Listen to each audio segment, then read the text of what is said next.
So welcome everybody to this new edition of On the Move Cultural Mobility Forum, organized in close partnership with our friends from Wales Arts International and supported by the European Commission.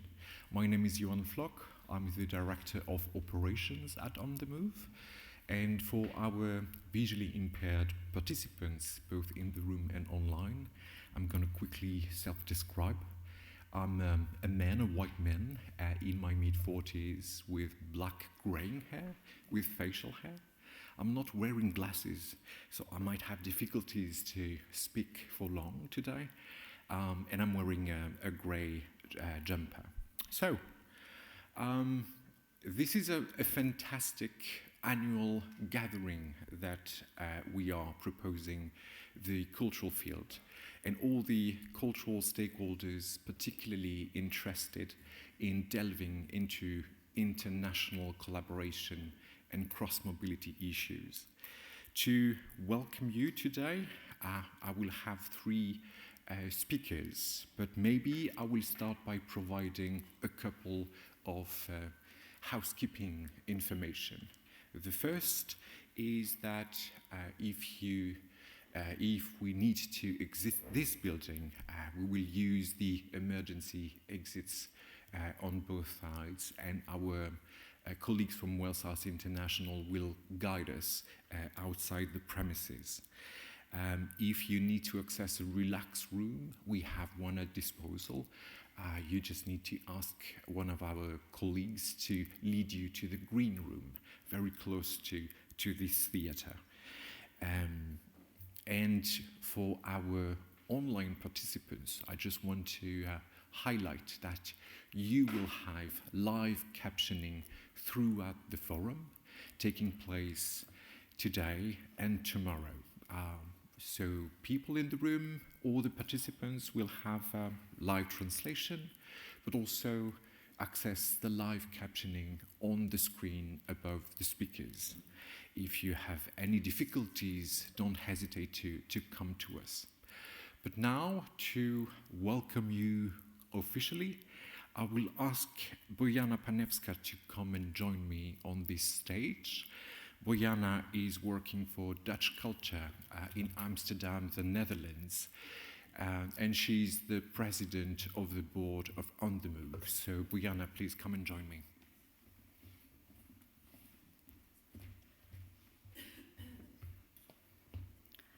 Hi, everyone. To start with describing myself, right? I'm a white woman in my beginning 40s, so middle-aged, I guess. Red lipstick, black and white dress. On behalf of On the Move, we are really happy to welcome you into to the third edition of the Cultural Mobility Forum 2024.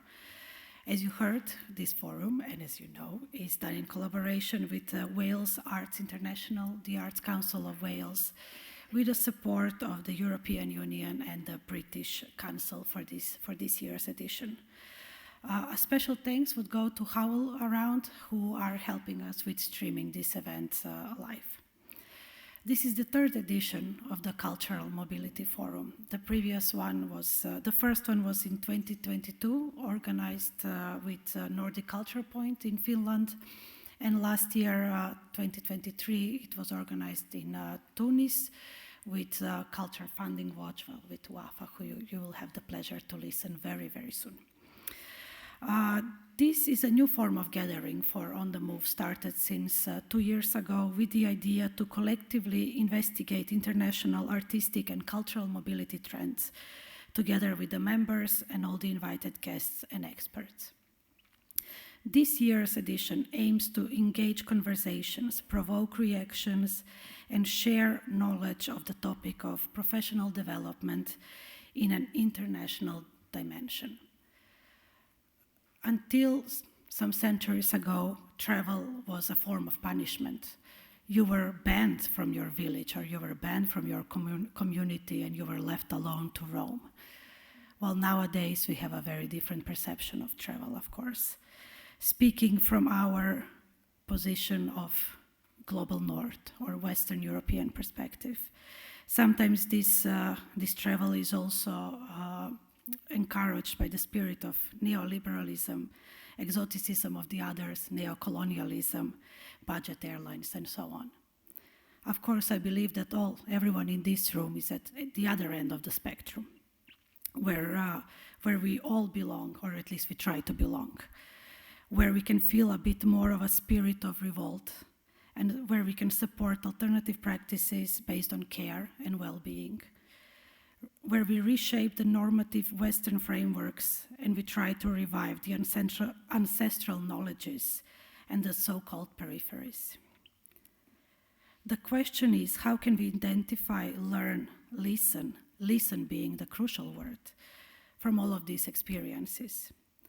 How can we even begin to repair when forced migration, relocation, censorship, wars, and genocides are becoming the norm of existence?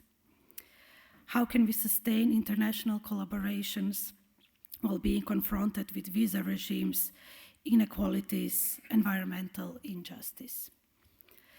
During the forum, we will cover some of these topics and so much more. And I honestly hope that these 2 days of discussion will be like taking a cold shower. So after the first initial shock, you ask yourself, why have I done this? Do I really, really needed this? But then I'm sure you all ask yourself this question at some point of your career, like, why am I doing this? Why? But as taking a cold shower, afterwards comes the reawakening, comes the inspiration, the solidarity, and new visions for not only hopeful future, but a future that is certain to exist. Thank you and welcome once again.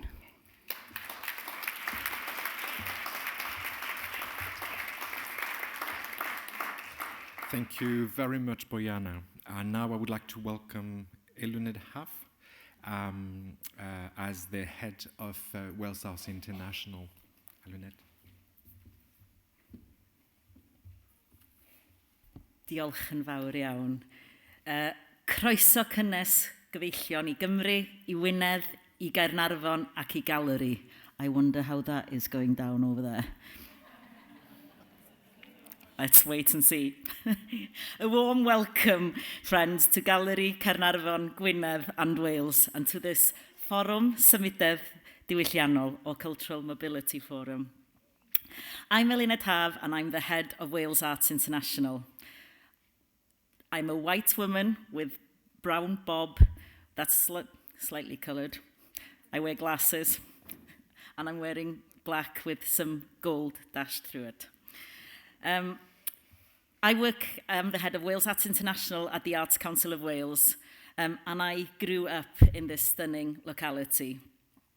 This amazing centre wasn't here then. For those of you who are new to this part of the world, Gwynedd has 2 UNESCO World Heritage Sites, Caernarfon Castle and the Slate Landscape World Heritage Site. Wales is one of the 4 nations of the UK. Culture is a devolved matter, meaning that at Arts Council of Wales, we are sponsored by Welsh Government, who have supported us to host this event, and we thank them. We also work closely with our sister agencies, Arts Council of England, Arts Council of Northern Ireland, Creative Scotland, who are partners in Arts Info Point UK, which we host here in Wales.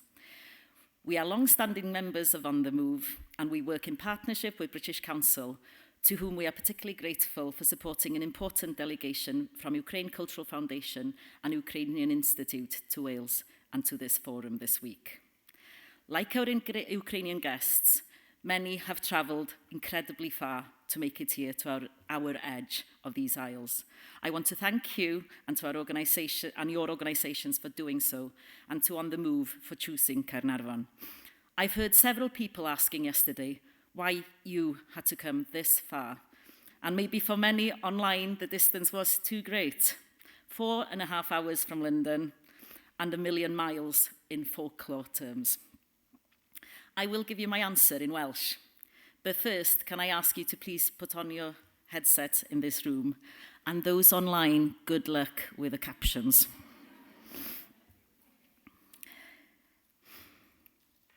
Dwi'n sylweddoli fod nifer fawr ohonoch yn gwrando yn eich ail, trydydd neu hyd yn oed bedwerydd iaith, a gobeithio felly y byddwch yn caniatáu mi siarad yn ein iaith brodorol, fy mamiaith Cymraeg. I rai, iaith ymylol dibwys efallai yw'r Gymraeg, ac i ddyfynnu cerdd hon gan y bardd lleol T.H. Parry Williams, di Cymru yn ddim ond cilcyn o ddeiar ar gilfor cefn ac yn ddipyn o boendod i'r rhai sy'n credu mewn trefn. Ond i ni yma mae'r canol, ac i drigolion ein chwaer wlad fach Lesotho, y sydd yng nghanol De Affrica, dyna lle mae'r canol. A iaith bob dydd yw'r Gymraeg. Yng Ngwynedd, caiff ei siarad gan 64% o'r boblogaeth, ac yma yng Nghaernarfon 82%. Ar draws Cymru 22%, a lle dwi'n byw 5%.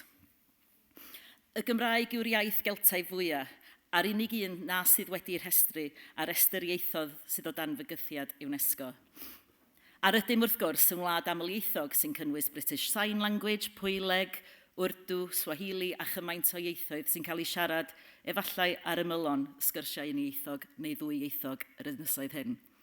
Ieithoedd sydd ond yn ymylol os ydy'r siaradwr neu'r canwr yn cael ei hymylu gan gymdeithas. Mae'r ieithoedd yma yn ein cysylltu ag gweddill y byd, ac mae'r celf sy'n cael ei fynegu drwy'r ieithoedd yma yr un mor ddilys a chelfyddyd unrhyw iaith arall. Efallai yn fwy dilys yn arbennig i ieithoedd sydd yn diflannu.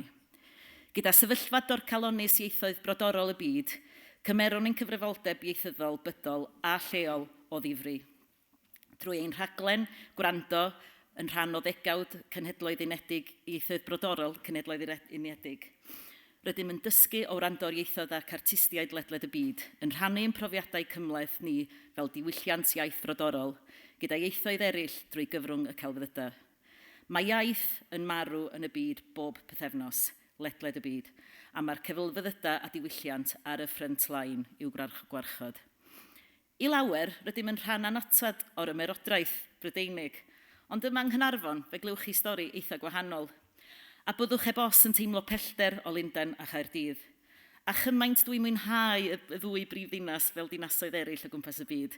Mae'n awyr iach a gofod i feddwl yn wahanol pan welwch chi liwyr haul y machlyd a'r waliau cei llechi, a'r gorwel yn darlun i'w ddarganfod. Dilyn yw'r brifddinas agosau ni fama, sydd ddim ond 50 milltir fel hed y dridwy dros y môr sy'n rhyngom. Ac i bobl Dingle yr ochr arall Iwerddon, mae Dilyn hefyd yn teimlo'n bell. Yn Dingle, mae gwyl y The Voices ac yn ei sgyrsia Ireland's Edge sy'n dathlu creadigrwydd yr ymylon. Anogaf chi i glywed y trafodaethau ac i ddod i fersiwn Cymru o'r wyl sydd yn rhefodidog Aberteifi pan gewch chi gyfle. Dwi'n hoff o'r gair ymyl yn hyn o beth. Mae'n lawer llai gormesol na peripheral, sy'n swnio fel rhyw gyflwr mae rhywun arall yn ei roed arna chi. Un sy'n anodd i ysgwyd os da chi wedi'ch labelu yn peripheral gan heini sy'n ystyried eu hunan yn y canol.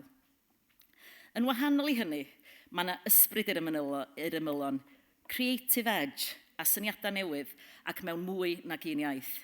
Mae yna ddwndwr yma, dwndwr creadigol di-stop sy'n rhan o ddiwylliant iaith Gymraeg.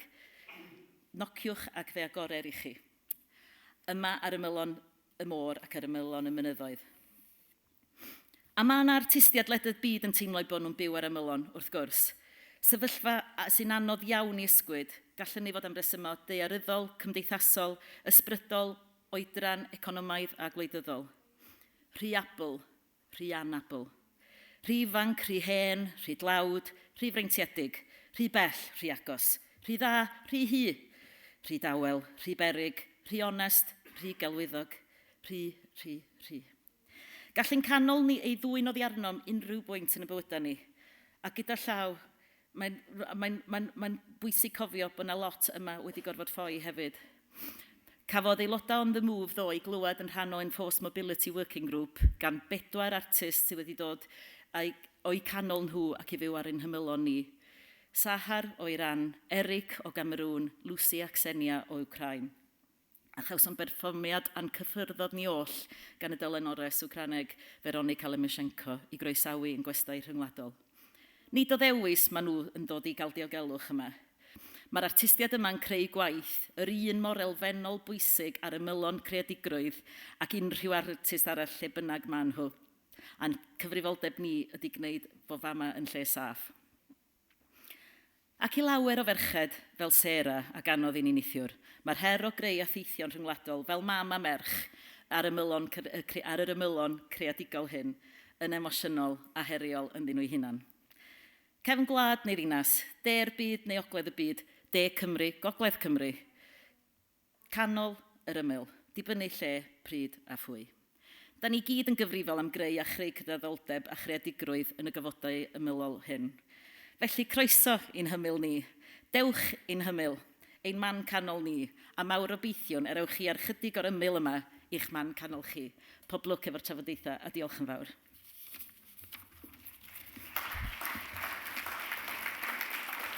Thank you. Thank you very much, Eluned. That was an inspiring welcome speech. I'm going to ask now Maggie Russell to join me on stage. Maggie is the chair of Arts Council Wales. Please, Maggie.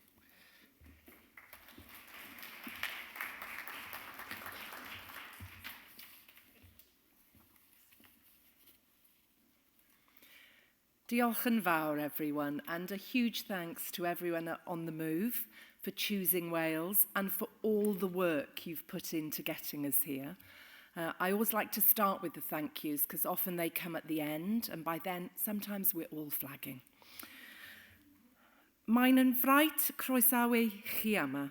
It is an honour to welcome such a prestigious group of international cultural collaborators to Wales, and, as Eluned has said, to Carnarvon, to this edge. So thank you to all of you that are here with us in person, and thank you to all of us who are gathering online. For those of you who've been with us in person, you might have heard a few of the things I am going to say last night, so just think of it as a lovely reminder. And a huge diolch yn fawr to Wales Arts International for all their work in bringing us together with On the Move. And I'm going to use this moment to do a little name check. So a big thanks to Eluned, to Nikki and Nikki, to Zayli, to Vicky, to Beth and Suan. Often when we're busy and rushing around having our conversations, those are the people who behind the scenes are making it possible. So, as we gather, we can reflect on just how valuable our international work in arts and culture is. At a time when the world feels polarised, arts and culture bring people together, create new relationships just like we are in these few days, and offer a lifeline to those making sense of a challenging world. On a personal note, much of my story in the arts has been shaped by the extraordinary international opportunities I've had. First working in the 1980s with a network of women in theatre called the Magdalena Project that was born in Wales and reached out across the world, and with the groundbreaking Welsh language company Brith Gorf, who toured all over the world. And many of those individuals are the people that now I call my closest collaborators. And they began at festivals like this, at events, at conferences, with the briefest of conversations. And that was before we all had the possibility of email and WhatsApp and connecting virtually. So I'm sure there will be relationships that are happening in this next 4 days that may be with you for the next 40 years. So cherish and enjoy that. Today, and particularly last night, I was reminded by how moved I've been by artists who work in exile. And those who are fighting to protect their cultural heritage and freedom of expression, and something we can never take for granted. It was an extraordinary experience to have our colleague sharing that with her harp last night, a very moving experience. And this week, we're learning from delegates from the Ukraine, from Morocco, the USA, Tunisia, Portugal, Georgia, and many more nationalities on approaches taken in their countries to support the arts, and in new ways that we can learn from each other. Wales Arts International and the Arts Council of Wales are staunch supporters and pay tribute to the incredible work which has enabled Wales Arts International to host InfoPoint UK. That's such an important part of what we do. We're grateful to the Welsh Government for their continued co-investment in making international work a priority. Their commitment can be seen in the Tithe programme, which can't be called a replacement to Erasmus, but has certainly been a great benefit to young people in the cultural and other sectors wishing to continue to invest in international collaboration. Also, a big diolch to the British Council. Lovely to see Ruth and Becky here for their continued encouragement and partnership in our international work and for bringing the delegation, as Elena had mentioned. You are all most welcome. Trefi Cofus. Lascavo Promesco. And at this moment, I'm going to audio describe. So for those of you that chose to imagine me as 23, tall, willowy, and you're online, you're absolutely correct. For those of you in the room, I'm 62 years old. I'm a white woman with glasses, with improbably fair hair. And I'm wearing a navy crinkled dress with a light blue, in tribute to Ukraine, colour, jacket, coat, cardigan, choose your garment. So here we are in the wonderful gallery. And a big thanks to their staff for the welcome they've given us. And a welcome that I felt on the streets in Carnarvon as well. Eluned has talked so wonderfully about the place of this town in her story, and the importance of the cultural heritage of the castle and its complicated symbolic place as a building of both power and oppression. What Eluned and my colleagues don't know is 40 years ago, I made my professional Shakespearean debut with a production of Hamlet in that very castle. I've saved that little gem just so they think, didn't know that about her. What else don't we know? More recently, this town has had significant investment from the European community, not least in this building, which was co-funded by the Arts Council of Wales. And it's become a key hub for the creatives in this town and across the wider county of Gwynedd.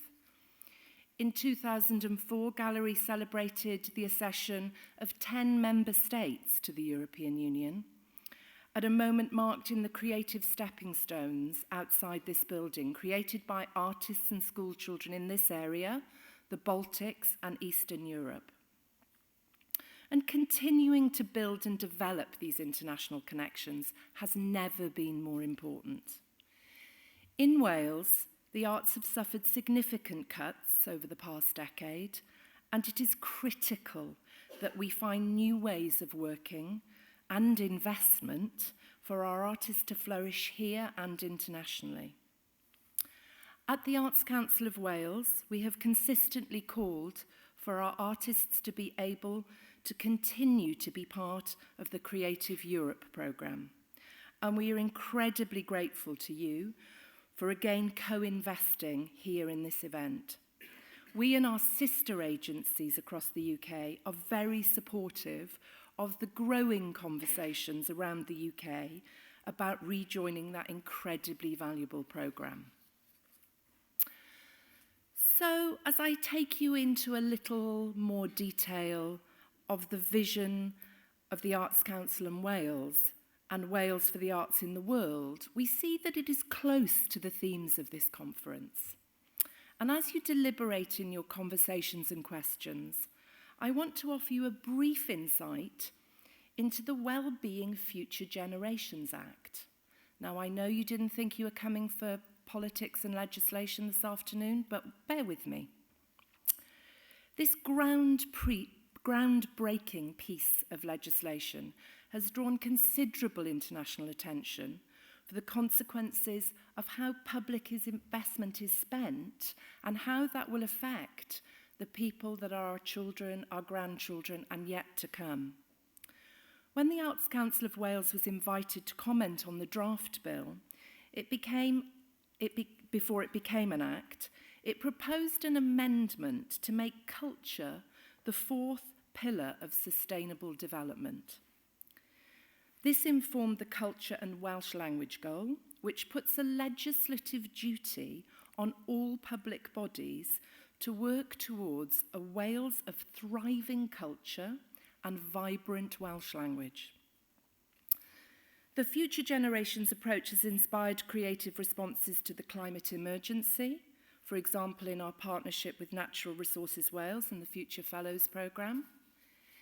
It informs our creative learning work, and in fact, as I'm here with you, our creative learning team is in Prague at the Czech Republic Festival of Art and Creativity in Education to give a keynote presentation on creativity as a pillar of education, with Wales as the example of best practice. The Future Generations Act has also been instrumental in our partnership with the National Health Service in Wales. We have an immensely vibrant arts and health and wellbeing programme as part of our work in the Arts Council. And in every health board across Wales, we have co-funded arts coordinators. There are many case studies and examples. And as with anything else I mentioned in this speech, if you want more detail, please go to our website, ask our colleagues at Wales International, or co-opt conversations with my fellow council members, Ruth and Gwennan, who I'm also delighted to welcome here today. But one example in this town is that in a local hospital, there is an artist in residence as a paid employee working to enrich the daily lives of patients living with dementia.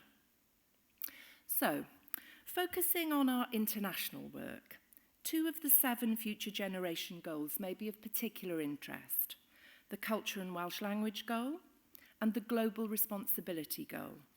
And these are the background to the Arts Council of Wales' soon-to-be published Climate Justice Strategy and International Strategy. As we say in our Climate Justice Strategy, we believe that the arts play a key role in inspiring the transformation we need to create a world where people and nature thrive. Ilunid, I'm sure, can talk more in informal spaces about our international work, but our 3 key priorities in the coming years will be creating international opportunities for artists living in Wales to sustain and enrich their practice in a fair and equitable way. Our International Opportunities Fund, managed by Wales Arts International, is a superb mobility grant that enables our artists to take up international invitations. Our second priority will be supporting arts and culture within Wales' international relations in a way that is fair to people and the planet. And we look forward to building on the values-led cultural relations work that we do with our funders and sponsors in Welsh Government, who were here with us last night and are here with us today. Over the past 5 years, we've been using major global platforms to share our values and attempt to address concerns about equality for women, human rights issues, and the rights of disabled people to work internationally. One example is our work here in Wales around the Football World Cup in Qatar. One small but important investment was around the Wales-Iran football match, involving the Iranian artist based in Wales, Sahar Saki, who I also know is with us. And please talk more to her about the extraordinary work and her Visual Arts Festival in Cardiff. Meanwhile, in Doha, in the UK garden, deaf artist Cheryl Beer's Canocoid Woodland Symphony could be listened to as a sonic response to climate change under a tree in the fan area through a replica plaque and a QR code linked to the one in our National Botanical Garden here in Wales. The third priority for our international work is welcoming other cultures, languages, and influences to Wales, and you are the living example of that in action. We will continue investing in our sector to welcome incredible global talents in galleries, theatres and festivals across Wales. Arts is a powerful bridge, as we all know, bringing communities together. And in our work on widening engagement and in relation to the Welsh Government anti-racist and LGBTQ+ action plans, the arts allows us to share our stories, connect and flourish. Being a bilingual nation ourselves within the UK, we have a thriving Welsh language arts scene. We experienced some of that last night, and while you're here, there will be more opportunities to share that with you. And finally, in relation to one of our themes in our gathering at the conference, the Arts Council is committed to the Sherman Theatre of Sanctuary and Glyn Vivian's Gallery of Sanctuary programme, and we hope there will be more areas that join this sanctuary programme in the months and years to come. So, I'm almost done. We're coming to the final page and a half. It's good to just let you know that. So, as I thought about what we would be sharing as we come together in person or virtually, what are the key questions and emerging themes at this important On the Move forum? Questions around freedom of speech for the arts, the space and resource for sanctuary for artists, the tension between international collaboration and environmental sustainability. How can we all benefit from peer-to-peer learning in the international context? And how do we do that when some have more access to resources than others? What can we learn from our collaborative experience? And how do we build equitable relationships across our international work? And with reference to, I know, some of the work that is coming up later this afternoon, what do we all need to unlearn from our historical ways of working? And how can we develop and support talent and our practices at all stages of our creative life, nourish each other and not burn out?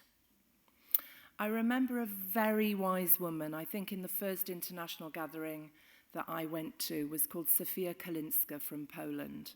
And this was pre-Solidarity Poland. And I was very young and enthusiastic. I am still enthusiastic. And she came up to me after 3 days and said, "Maggie, I want to give you a piece of advice.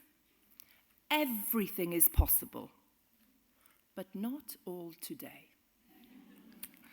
And I share that with you because I think sometimes we feel the enthusiasm and the pressure of our work, and we don't give ourselves enough support to realize we are running a marathon and not a sprint.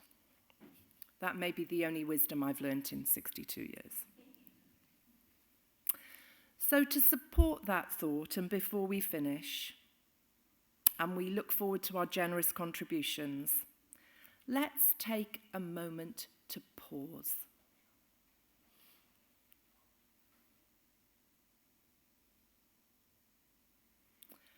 Let's reflect on why we came here.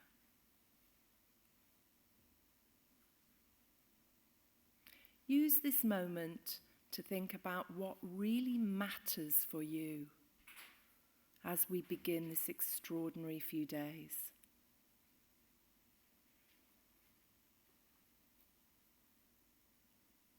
And now, let us gather our collective energy and make a shared future. Diolch yn fawr pawb. Thank you for your time. Thank you for your attention. Have a wonderful conference.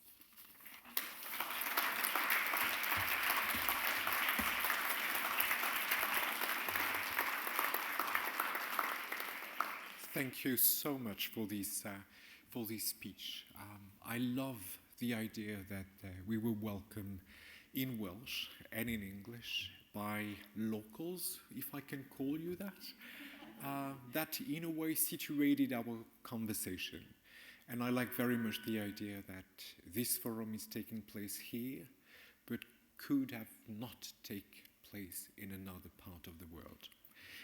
And thanks to you, we understand more where we are, what are the stakes, the ideas you're playing with, the commitment you have, and be reassured, we love politics.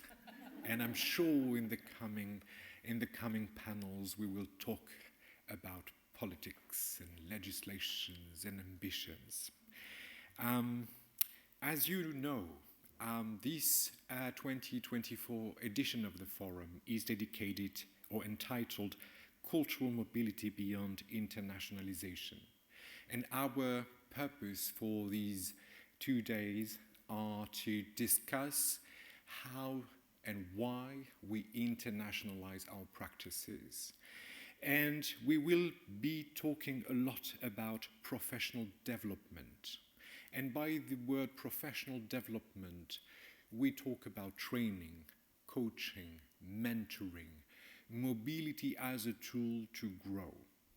So during these 2 days and these 4 panels, we will have moderators and speakers coming from very different contexts, sharing what is the core or the ambition they have in terms of internationalizing practices.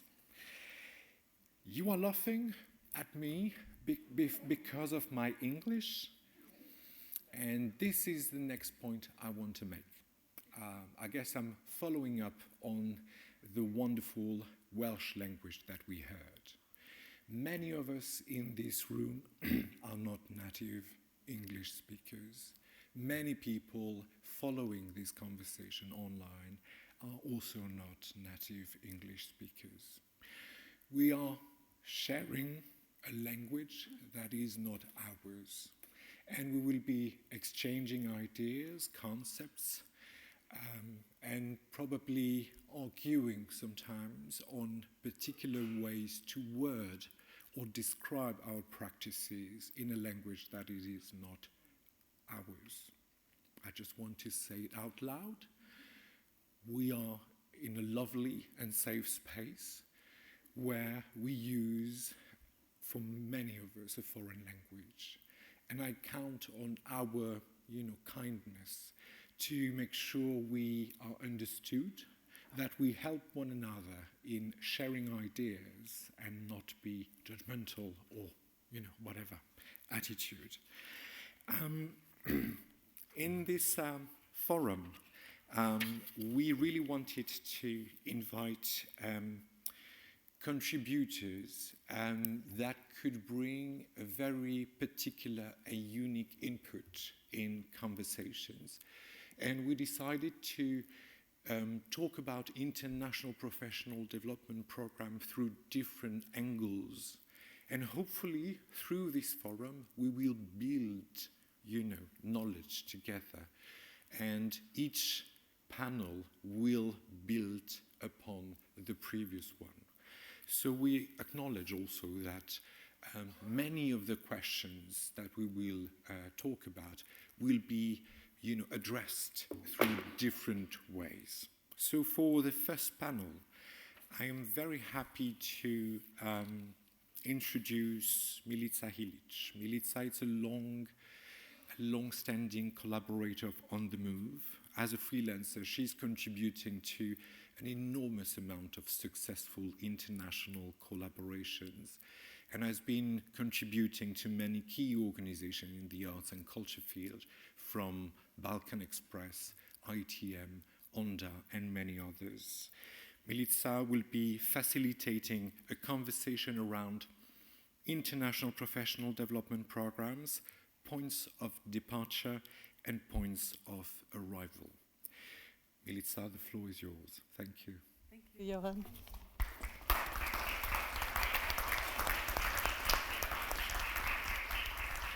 Thank you also for this introduction.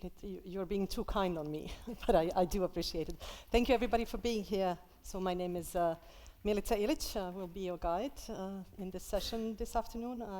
I'm an independent cultural worker. I am based in Brussels, although I work transnationally, and I work on the strategic development of transnational projects, most of the time in contemporary performing arts. And I'll take a few minutes to describe myself, if I may. I'm a woman, my hair is short and a bit graying. I kind of joined Bojana in her identification with a group of middle-aged women.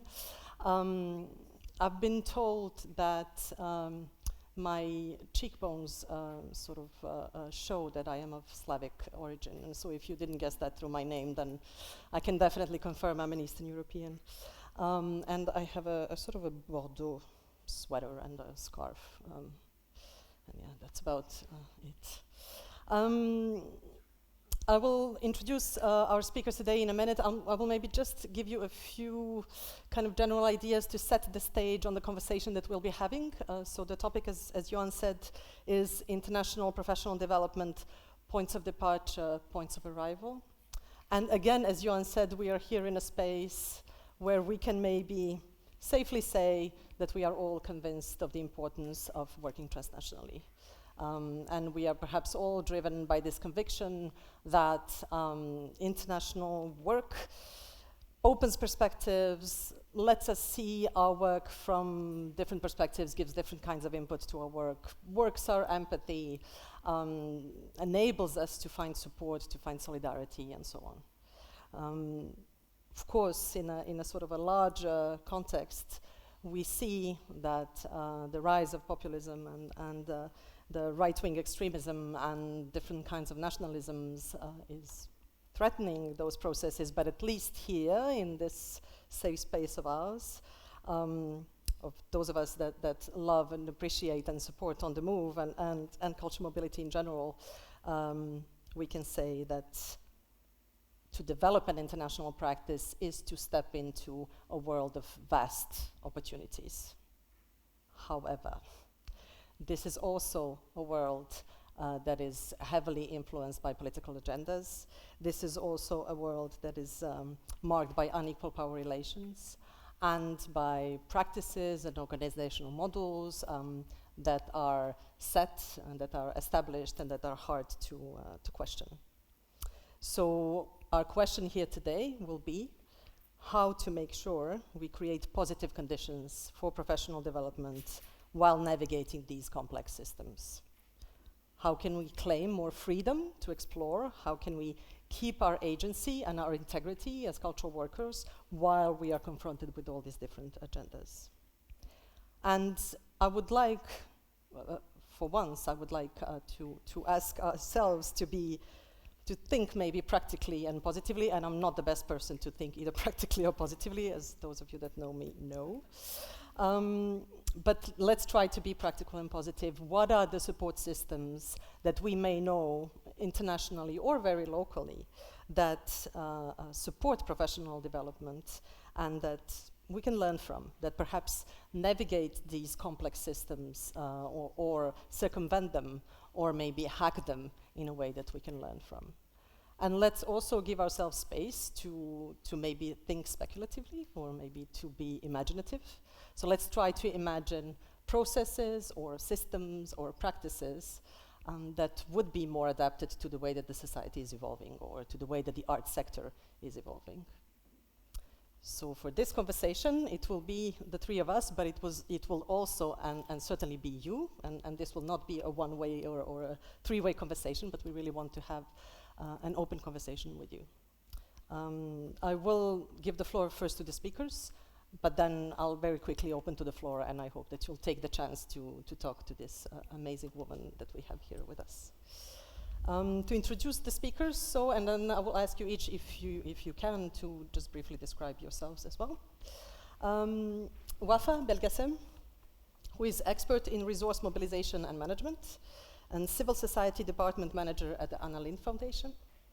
Wafa is also founder and CEO of Culture Funding Watch, a social enterprise dedicated to sharing information on funding opportunities for art and cultural professionals in the MENA region. And I have to say also Wafa is a board member of On the Move. Then we also have Tamara Janashia, who is founder and director of the Culture and Management Lab in Tbilisi, Georgia, an organization that is active in the field of arts, cultural exchange, cultural policy, and strategic development of creative industries in Georgia, Armenia, and Azerbaijan. And also, Tamara is currently working a lot in Central Asia. And we'll hear a bit more about it, I hope, later on. Tamara also currently serves as coordinator of the Tbilisi Architecture Biennial. Would you like to just take a few minutes to tell us, how you want to present, how you want to present yourself to those that cannot see us? Okay, thank you. Just also to mention here, I'm really with my hat as CFW. So I am a middle-aged woman, long dark hair, and I'm wearing blue clothes. I'm not white, I'm not black, I'm in between, so brown. And I'm wearing a kufiya in solidarity with the genocide going right now in Palestine. Yeah. Tamara, you want to say a few words? Yeah, I'm a white female from Georgia with short, not very short, but also not long hair until, which is kind of asymmetric. I'm wearing the glasses and wearing a dark blue dress, long dress with little white details on it. Yeah, thank you. That's it. So just to start off the conversation, maybe to throw the first very general question to you, what is the place of international professional development for you in your context, in your professional lives? And I'll start with you, Wafa, if you will. Yeah, I mean, from the perspective of my region, at least that I know for, it's the main, if I say the main characteristic of a professional development, opportunities of how the things are going on, it's not structured. It's based on the opportunity that comes, and most of them, they're not coming from a thought or a well-developed local or driven by whether player in our different ecosystem or our government. There are basically none, if we can say, like the really professional mobility or development programs, at least transnational. At the local level, there are some and it start coming.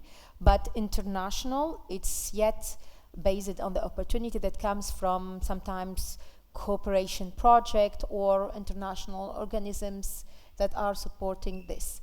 However, if you look, the festivals plays a very big role in this professional mobility in at least the MENA and African continent. And I think it definitely has its impact. It's definitely better than nothing. But I think for my region, it's really time now to start really pushing, and then we are doing it. It starts coming in the conversation that it has to be part of a strategy, whatever we have at local level, whether it's cultural policies or small regional or local government strategies. So there is this consciousness coming now that we need a little bit more what we call it the professionalization of the sector as general. So it's coming, it's taking shape. We are organizing now. There is like how to say, conscious that there is some energy has to be put there and come up with like real proposals, a real vision for it.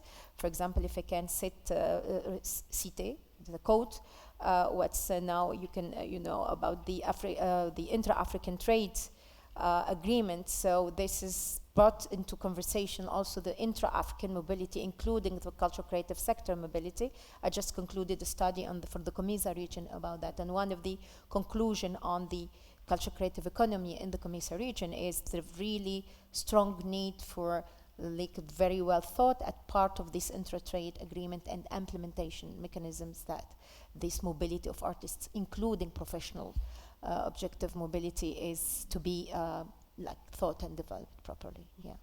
And I'll just add, before I give the word to Tamara, I'll just add a small question that is kind of personal, but it's also about, I mean, I know, what your professional parcours trajectory was. But can you tell us also what kind of role it played for you, the professional development, the transnational professional development, transnational collaboration in your own professional evolution? Yeah, absolutely. It's fundamental. I mean, it's not being connected, not knowing who is doing what, not learning from others, not. It's very, very, how to say, ça te retient, it brings you back. So for me, I have this chance and privilege to very quickly being exposed to this international community, to coming, seeing you, being on the Move board member. It's something that a game changer in one's career. Whether you are from the north and from the south, it goes both ways, because we work in between bracket globalized world, and this need of working together, this need of putting energy together, this need of understanding how the others work and what's the constraint of the other, so you could understand how to better work with that person. And I think it's fundamental to understand and know what's going on around you and the dynamics. It's important to know where you position yourself, what's the role you can play, what's your added value, and what's also the limit, the interest, whatever, let's say it, even the agenda of the others. It's very important. So you start to have this healthy relationship, what you know, what your objectives and what your constraints compared to what are mine. So definitely in my career, it has been fundamental, being able to navigate different encounters, being able to, and the prestige that goes with it. Let's say it openly. It's very important. Like, you are a known person, you go around. So, but I think the good thing, not for me personally, but the good thing, many of us has balanced this part of being just famous and walking around, and have a meaningful connection to the others. Because let's say it, we know there is a name for that. You know that we call that the cultural manager tourist.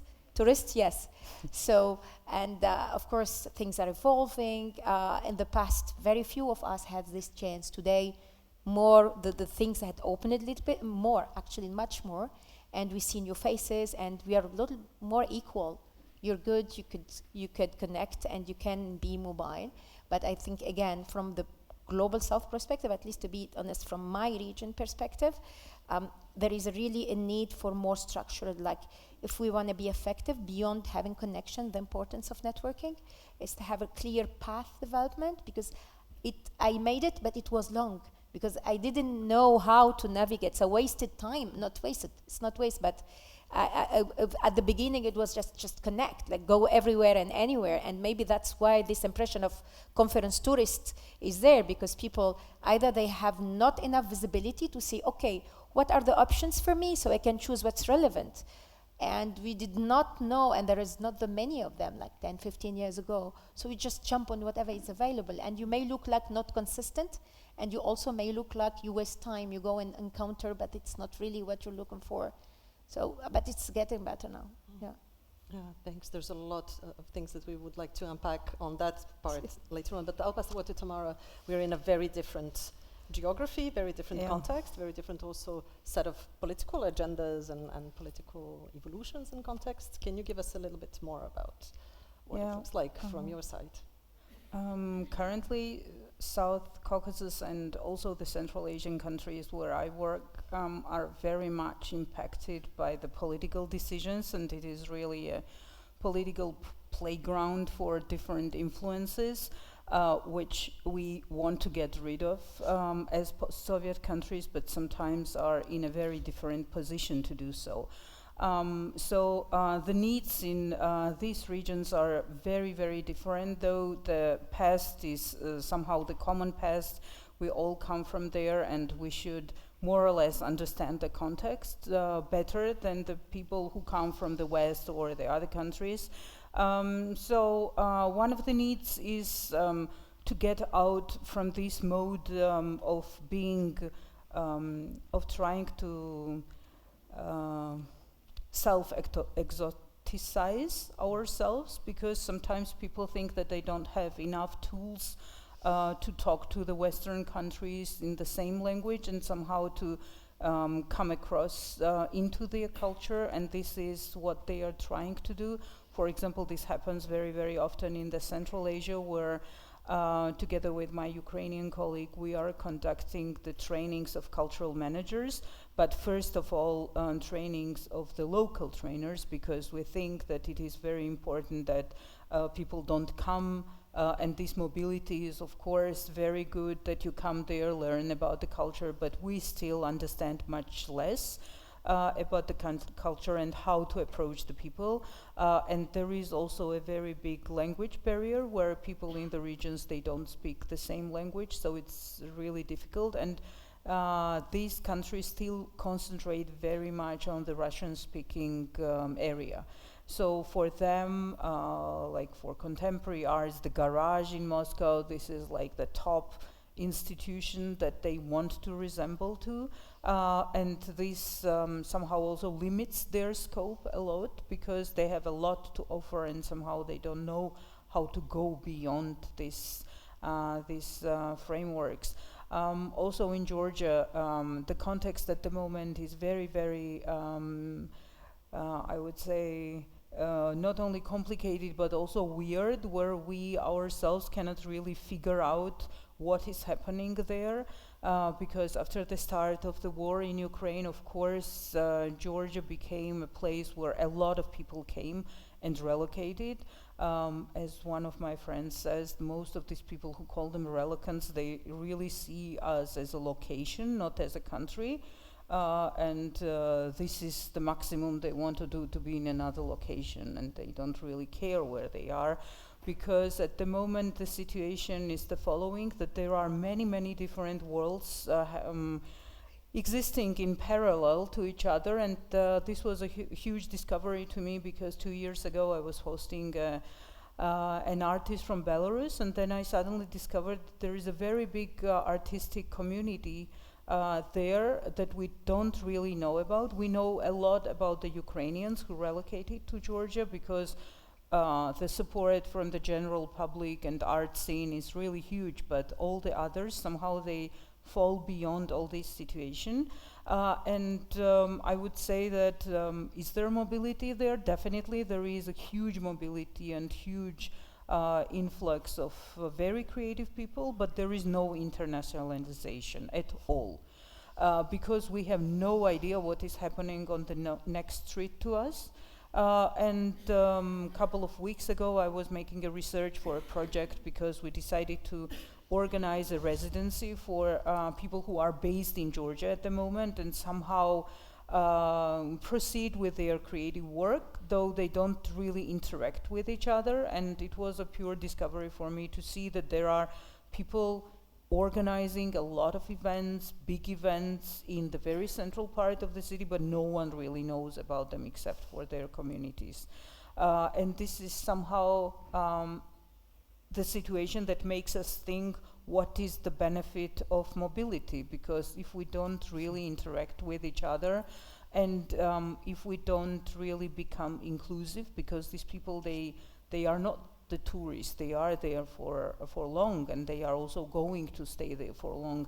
How are we as a country and the culture benefit, not in a bad sense, but benefit and culturally enrich our culture, because Georgia has been traditionally a melting point of different cultures, but this is really the first case to me when everyone does their own thing, doesn't really want to interact with each other, because this brings also another question, is the mobility somehow interesting to the people who cannot really accept it? Because if all these people come to our country and live there, and we don't really accept them as something really important or interesting, this is also another issue. What this is connected to, is this the fear, inability to accept the foreigners, inability to accept different newcomers, new cultures, or this is also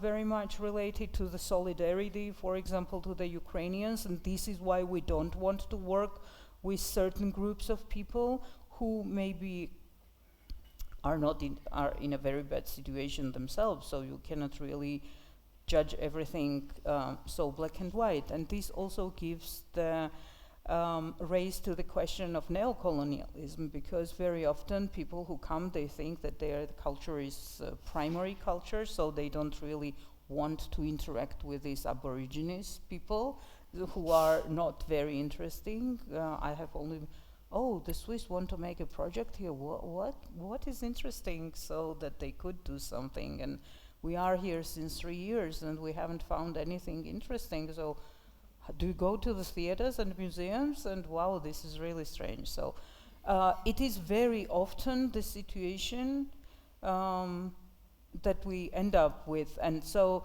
the mobility also gives a very big, opens up a very big field of discussing where we stand at the moment and what could be the benefit of also professional development, because so many people together doing so many different things, it can be interesting not only from the personal but also professional point of view. So, yeah. Yeah, it really makes me think of it, and I noted it down. I didn't know if I was going to use it, but it's a quote that I like very much by a Brussels-based artist called Sarah van E, who wrote an amazing text that I refer to a lot. But she's talking about what you mentioned also, how internationalization can also be not necessarily related to crossing borders, but also just looking at what is around you in your own environment. And I'll read how she formulates it, because she does it far better than me. She's saying, for me, internationalization has nothing to do with expanding your action radius beyond the limits of the city or the country where you live, but with the recognition of what is plural and international within that city or country, in short, within your own environment. And I find it beautiful how you turned the question around, actually, by saying, well, let's see how we can be international without necessarily going somewhere else, but just by looking at what is around us.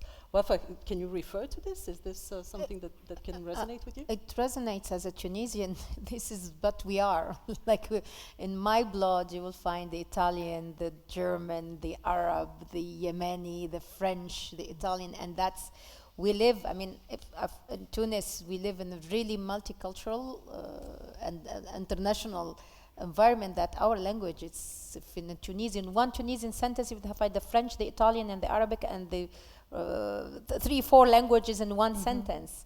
And even in our dialect, some words doesn't even have word in Arabic, but they have in French. So it's really resonates, and it's yeah, this is our daily life. And we, at least in Tunisia now, we, not now, forever, we have always been valorizing this pluralism, very proud. I mean, when we talk about Claudia Cardinali, she's a Tunisian, we're very proud of her. So that's definitely something that we are very, at least in my country, we're very, very, how to say, conscious about it. And I think it's, and I see it also in the new generation. When I look at the next generation of art worker in Tunisia, the youngest now, and the artists and their work, it's really reflects. I mean, this is something that it's very deep-rooted, but it's transmitted from a generation to another in their artwork, and I think that's very good. That's a very good thing. Yeah. I can confirm that, Wafa, because Wafa and I worked on a project together, and some of the text, it was really puzzling, like, wait, which language is this referring to again? Because so much of it is mixed. But I also want to, before I open to the floor, I also want to kind of draw the conversation towards something that we talked a lot about when we were preparing for this session. And it's, okay, there's your action, and there's the context that we can define, but there's also different agendas that intervene in that context. Different power structures that are stepping into this context and then trying to stir the conversation. And can you tell us a little bit about how you feel from your own perspective? What are these dynamics, and how can we navigate them? Wafa, you want to start, or Tamara? At the moment, the biggest agenda, I think, in our region is somehow to get away from the Russian influence, which is getting stronger and stronger, despite the fact that, for example, Georgia was on the 15th of December given the status of the candidacy for the European Union, but politically the situation is very, very different. So at the moment there are a lot of protests going on the streets because this Russian law about the foreign agents is still on the agenda of the parliament. They want to pass it, which doesn't really fit into all the situation and the aspirations of the Georgian population. So, can you just clarify what the law is about? It is about the foreign agents when the organizations, primarily these are the NGOs, who get most of their funding, about 80% of their funding from abroad.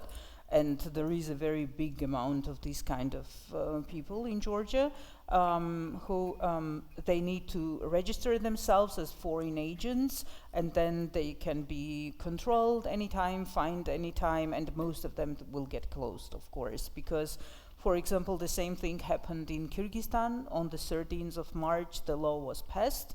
And like 5 days ago, the Soros Foundation, which was there since '93 and invested more than $150 million in all the projects, not only the cultural projects, but also the social, it has got closed down. And we, as one of the NGOs who are working there, we were told that the word social is now the same as the political, so there is a big chance that you will also be closed down, so you don't really mention certain things or do certain things, which means a very, very big curb in the freedom of speech and freedom of actions, because anything could be interpreted as a foreign influence, which is not welcome there.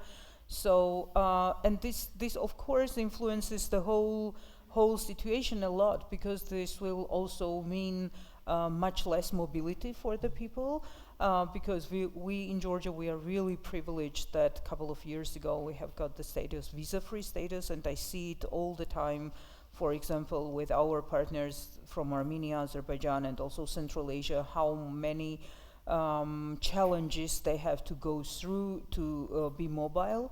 And this is really very important, because we organized a cultural managers training in Uzbekistan in 2018 and 19.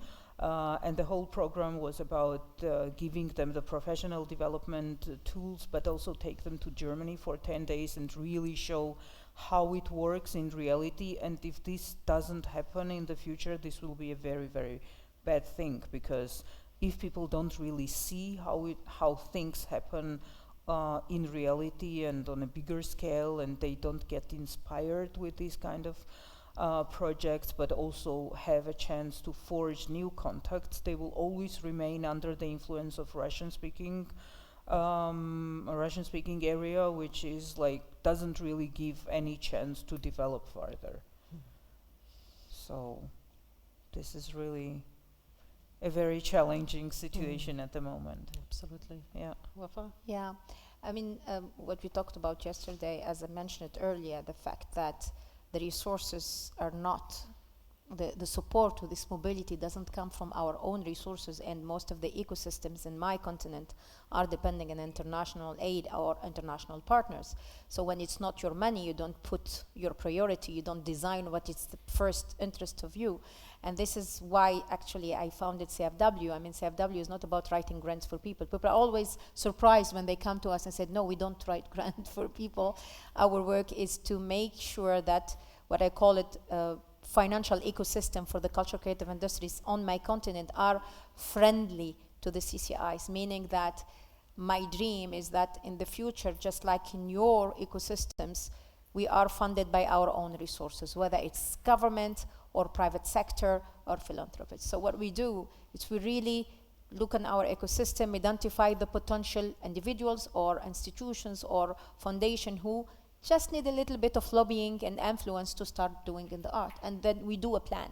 It's like 1 or 2 years. It's like a kind of lobby agency, and then we work on them, educate. We do a lot of education. We call it investor education or donor education about it's worth it, it means this is how you do it. We create spaces for them to meet with the other who gives, so they can influence each other.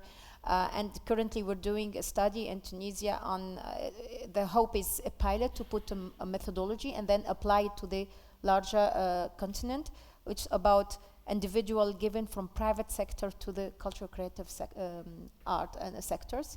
And then we're teaming up with the Arab Foundations Forum, which is the foundations, the Association of Arab Foundation, the Arab World, to scale this up later in MENA, and of course we hope also to do it in Africa. So that money perspective, it's sad to say, but it really comes always back to the money, to the funding. If you're not financially independent, you cannot put the right strategies for yourself. So I mean, if I take another example, the fact that our financing is mostly coming, for example, at least from Europe, there is basically none of opportunity for professional connection with any other region of the world, because we only work And you know, in my region, we are allowed to have 4 husbands. I'm saying husbands, not wives. So if I love you, European, but I want to have a second husband, you know, it should change a little bit.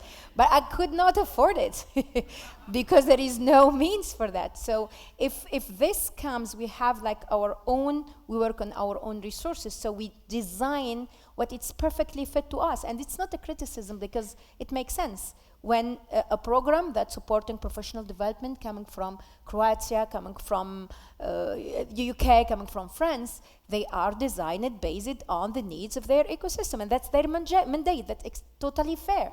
But what lacks from my side is that we don't have the same thing for us, and that's where is the problem. And that's what we try to change in where we operate as CFW. Yeah. No, that I absolutely agree with you. Also, from my own experience, somehow the similarities between the issues, the challenges, the problems that you can identify in the Arabic-speaking world and those in certain other regions, like in Eastern Europe, like in Southeast Europe, are so much more similar than with Western Europe, and yet we tend to somehow all kind of direct ourselves towards the West, instead of having opportunities to exchange between us. Yeah. But now is the time for you to jump into this conversation. How does this resonate with you? Do you have questions or comments, things to add to this landscape that we're drawing here? Oh, sorry, I didn't see you. Yeah, go ahead. Eric. Yeah. My name is Eric Ngale-Charles. There is a mic just behind you. Hello. My name is Eric Ngale-Charles. Tamara, this is a question for you, because we are talking about cultural mobility and arrivals and departure. And at the point of arrival, one of the things that people bring is the issue of language. And given the fact that you're talking about being from Eastern Europe, how do you navigate this linguistic tightrope when you meet Ukrainians who are cultural ambassadors and Belarusians who are cultural ambassadors in Tbilisi, given the fact that the Russian language in Ukraine is seen as a language of oppression? So how do you navigate this space? Thank you. This is actually a very good question, because most of the people try now to talk to each other in English in Georgia. And there are even people who speak very good Russian because of the whole situation. I have a lot of friends who just refuse to talk Russian because, despite the fact that they know it really well, so they would talk Russian, for example, to someone from Armenia or Azerbaijan if there is no other common language, but not to the Russians, because this is also one of the ways of neocolonialism, because usually you get approached on the street and you don't really get a question, do you speak Russian or do you speak English? They immediately start to talk to you in Russian. This is a very typical situation, and a lot of people, they don't answer in Russian anymore. So, for example, with Ukrainians, it is absolutely no problem. But, for example, in Central Asia, this is really a problem, because the common language there is Russian. There are not so many people talking in English. So, and this is what makes them more vulnerable to this whole political influences. So in Georgia, situation is a little bit different. Thank you. We have several mics at different parts of the room, so if you want to take the floor, please use one of the mics next to you. And also we have maybe online questions that have been posted. And I know that Marie Le Sourd, the Secretary General of On the Move, and Katie James, working for the Mobility Info Points UK, have an eye on potential posts, comments and questions. So in case you have, please take the floor. Back to you, Lisa. Thanks, Johan. Any other comments or questions to what has been said until now? We don't have a lot of time, so you better jump right in. Otherwise, it will be too late. And then checking also with Marie, if you want to. Okay. So then I'll kind of come back to my needs to. Oh, there is one. Okay. Thank you. Yeah. Yes. Thank you, Ruth Jacobi again from the European Music Council. I would like to come back to what you said about the funding, and that you are lacking your own funding to set your own agenda, and that it's nice to have European funding, but then if I get it well, it also creates some kind of a dependency. You're dependent from, and also from the European perspective, we find it very difficult to use the European money in a good way for international work, because I mean the EU funding, Safe Space, right, is exporting European culture to internationally, but that's not what we European Music Council, and I imagine we all in this room, this is not how we want to use this money. So we try to address it.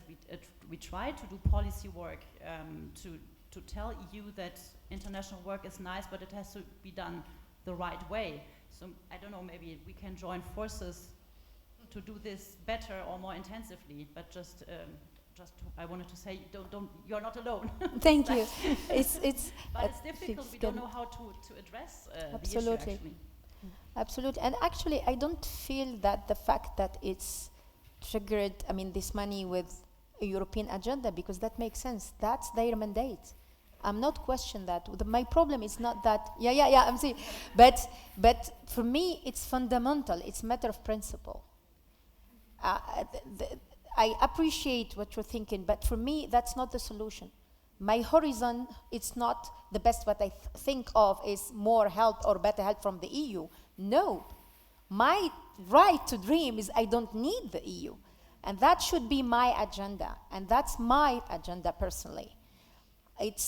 And that's how we're gonna put equal relationship. That will question the power balance, because let's put it, it's all about money. So when we are at least equal in money, then we can have a real partnership. Partnership when we are not equal, it's not a real partnership, it's fake. And the moment that anything shakes it, it's fall down. Mm-hmm. So for me, it's not an issue that an EU has an agenda. Everybody has an agenda. And I am fighting the same way. I said, I want my Ministry of Foreign Affairs in Tunisia to have an agenda, and that's legitimate. Why would I accept it for myself and deny it for European? That's fair. That's the mandate of the EU, and they are doing their job. In terms of pushing for that.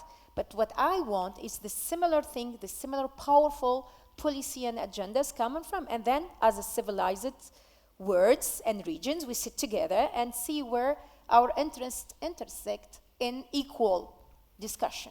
That's it. That reminds me of something. Once I had a meeting at the municipality in Tbilisi, and the guy who was in a very high position, he was super proud to tell us that actually we don't have any agenda, and this is a super good thing, because we are absolutely flexible to do whatever we want. And it was like a shocking thing to discover, to be told us so openly that they don't even know what they want to do, and it was very interesting.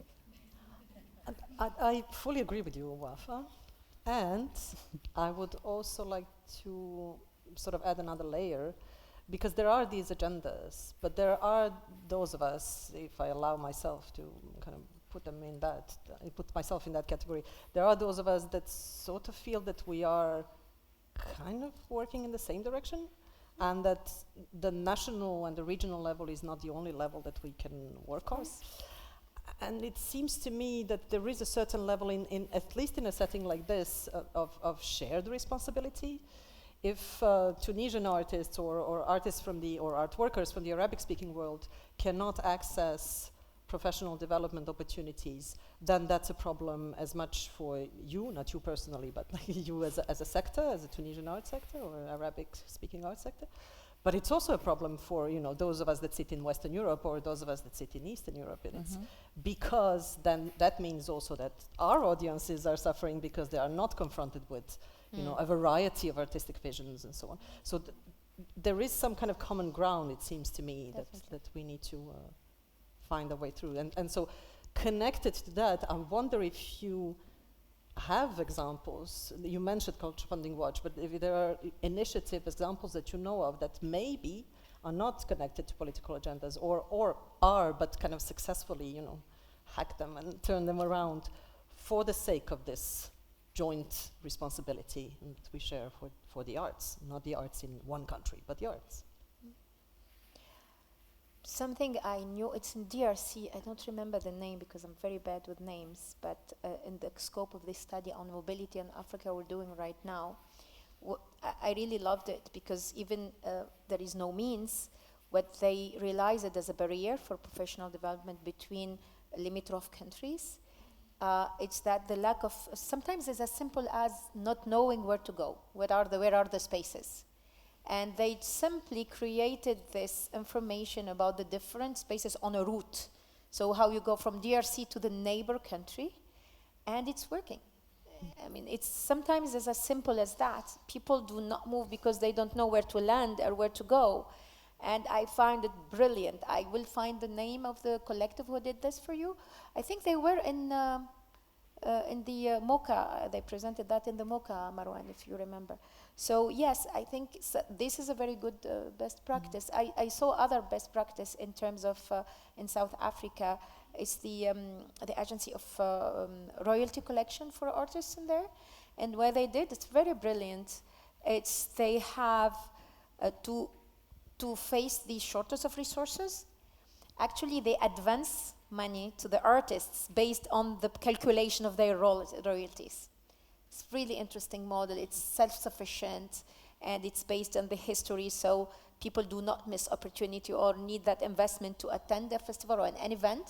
So they go, they apply, and if they royalty, and they have some calculation based on that, and they could go. Another example comes from Niger, from Ministry of Culture, and it's really interesting. Niger, it's one of the countries that very little means for it. And they had this small budget for mobility, and then the responsible for this said, okay, what are my choices?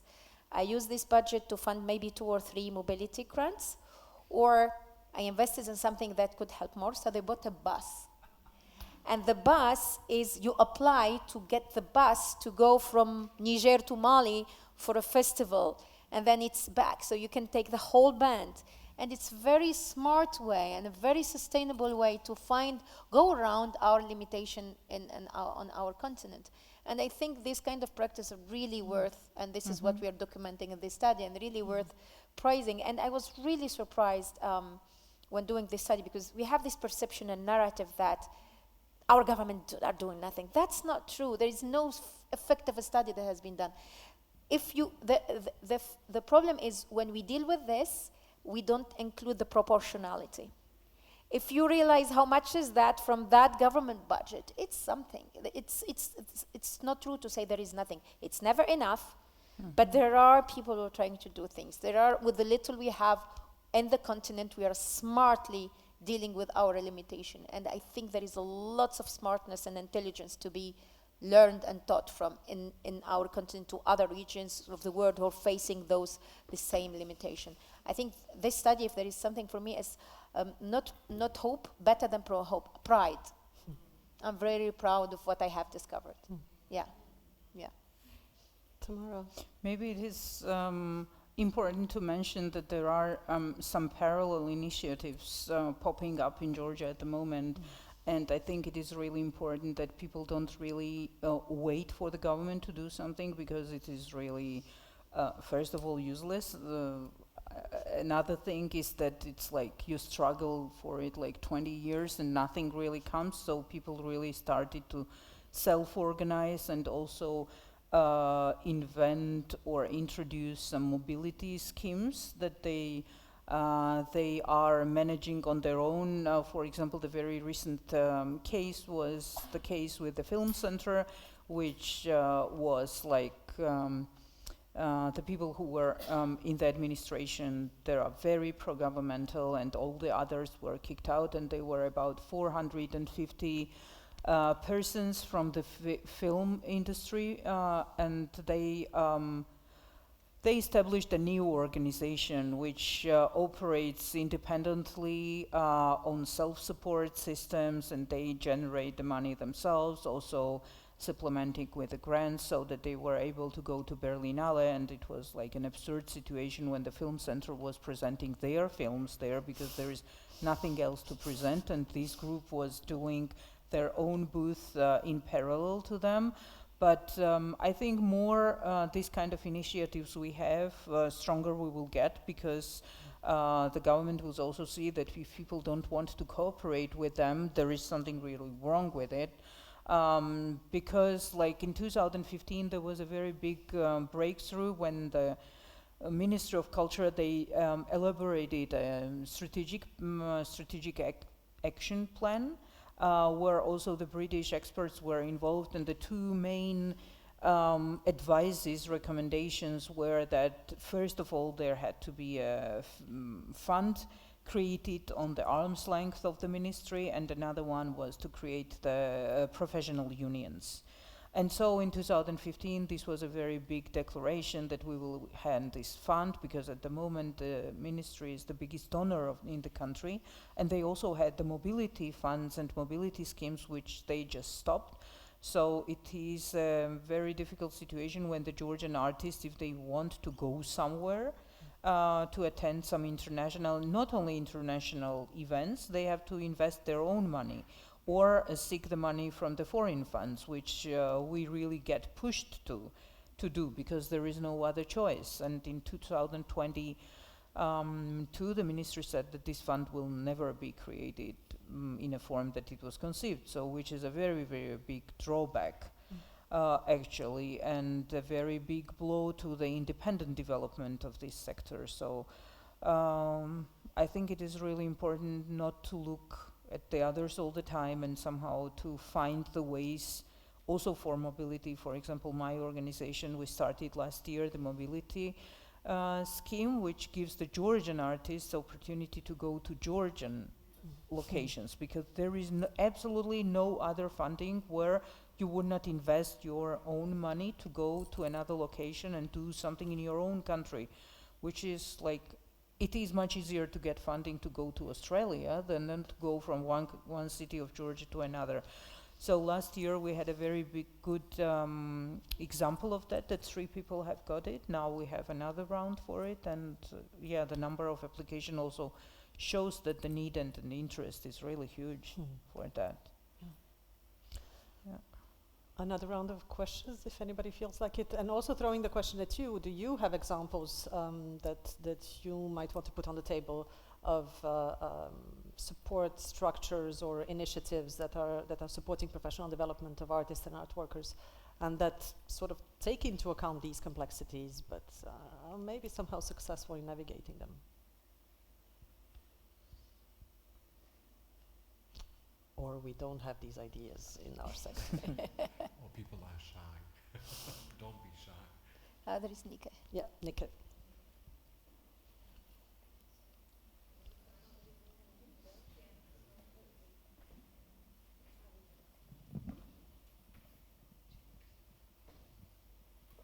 Hello, yes. Can you hear me? Yeah.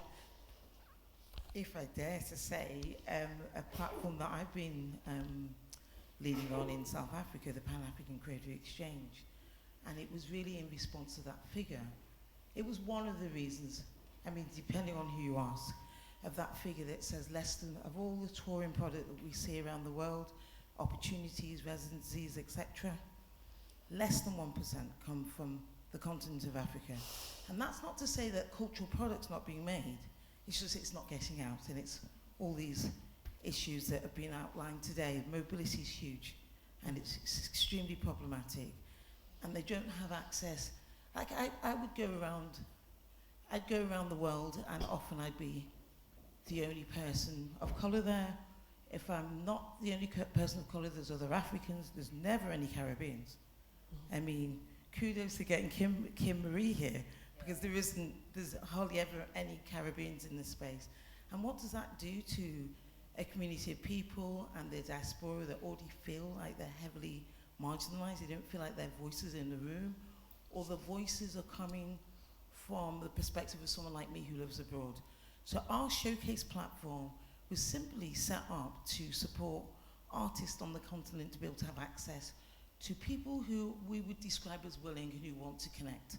So a lot of people from across Africa, but majority from the global north, Australia, the US, and across Europe, coming to see work with a view of finding ways to partner, to collaborate, to also appreciate from their perspective. There's something nice about somebody coming into your home and you welcome them and you give them food and you explain a little bit about who you are, rather than always coming out and feeling like a lot of Africans say we're made to feel like we're beggars if we ask for our funding and our per diems. I said per diems are supposed to be coming in advance, not after. So I would like to say that what we're doing with the Pan-African Creative Exchange is a combination of people from around communities around the world. WAFA, there's a number of people in this room that have been our support and advocates to support this platform with very, very little funding, just grow and advance opportunities for people on the continent, people in the diaspora, and people whose work is responding to contemporary Africa. And listening to tomorrow, I realized how much of our work resonates with the work that you're doing and some of the challenges. I mean, we hear in South Africa in particular, a lot of people having that same kind of like aversion to speaking Afrikaans because it was forced upon them, especially in the older generation. And I think there's something about finding ways to collaborate beyond the funder. I made a decision very early on that I wasn't going to go for any funding until I could, first of all, ensure that I wasn't replicating structures that I felt were quite oppressive. And that's quite hard to do because it means that you're giving a lot of your time. And I think lots of people in this room, as I've been speaking to people today, and some of them I know, have done that. And actually, how do we recognize that and encourage that? Because it's quite a difficult space because you think, well, if it doesn't work, it's beginning to work. It's beginning to get busy, but of course it sometimes gets busy all at once. And that goes back to what this lady said about well-being and not being burnt out. Mm. So I throw that out. I throw out the Pan-African Creative Exchange because I'm quite proud. We get opportunities. If we can't use them, we pass them on. We always say, can we share this with somebody in our community, within our family that have maybe supported us? So we don't just get the opportunity and say, no, I can't make it, and not think about other people that could benefit. So I won't say too much more, but I just wanted to say something. Thanks, okay. Nikki. Thank you both. It was really provocative points. No, thank you, and it's also, and you didn't mention it, but it's there as well, the fact that professionals from the global north would come and be welcomed. That's also professional development for them because it's also understanding the context and understanding a piece of a work of art that they see within the context where it's being created. That's a very good point. But also, for the diaspora that sometimes feel marginalized in the global north, so people living in Europe or living in the Americas or wherever, to hear feedback from artists from Senegal or somebody who's Sotho speaking in South Africa or someone from Kenya to articulate their practice back to them, often you hear them say, I didn't even know that's what I was trying to say, but that's been the mush in my head that I've not been able to articulate. It's incredibly restorative at a time when everybody needs to feel like they're valued. And you're right, lots of people say to us, we had a lady from the Lincoln Center who said, I kept going everywhere to find a different way of working. It didn't occur to me to go beyond Europe and those usual spaces. So you're right, I think there's something about coming onto the continent where you're always in this. I always say I have to park all my ways of thinking and doing at Heathrow and come with a new headspace and be prepared to be challenged and to change my mind and not be so English, because sometimes I have my Englishisms as well. So yeah, you're right. Thank you. Any other comments? Yes.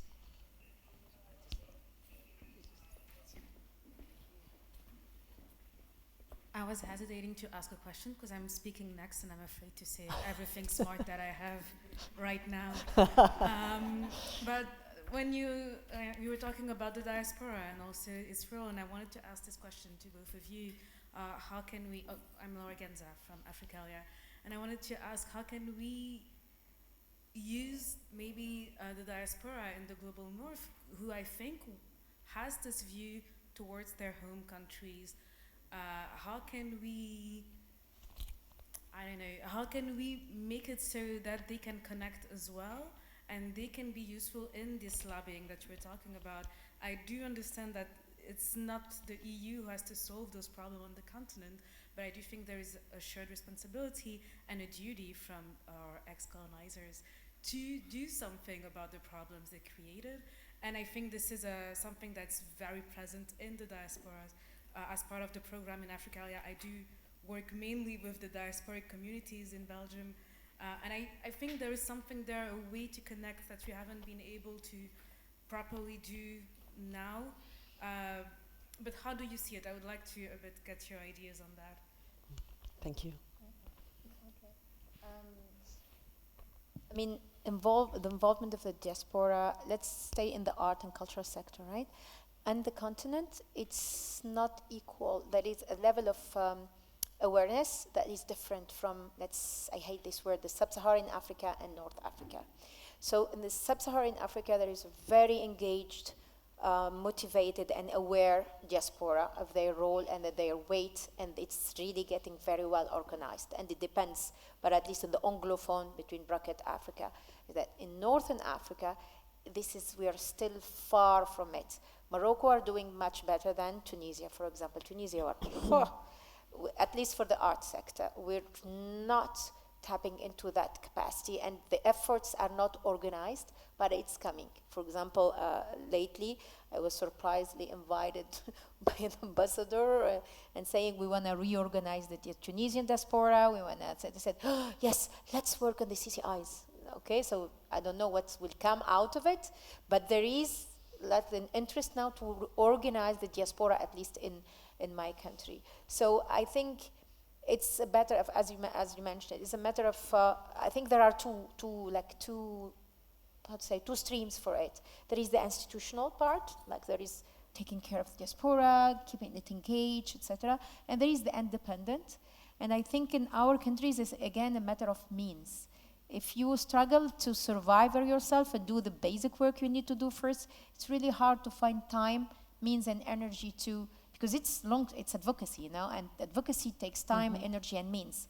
So I think it's also, unfortunately, I bring everything to funding because that's my thing, but it plays a huge role in it, having the means and the time and the resources to organize and to connect with the diaspora, definitely, yes.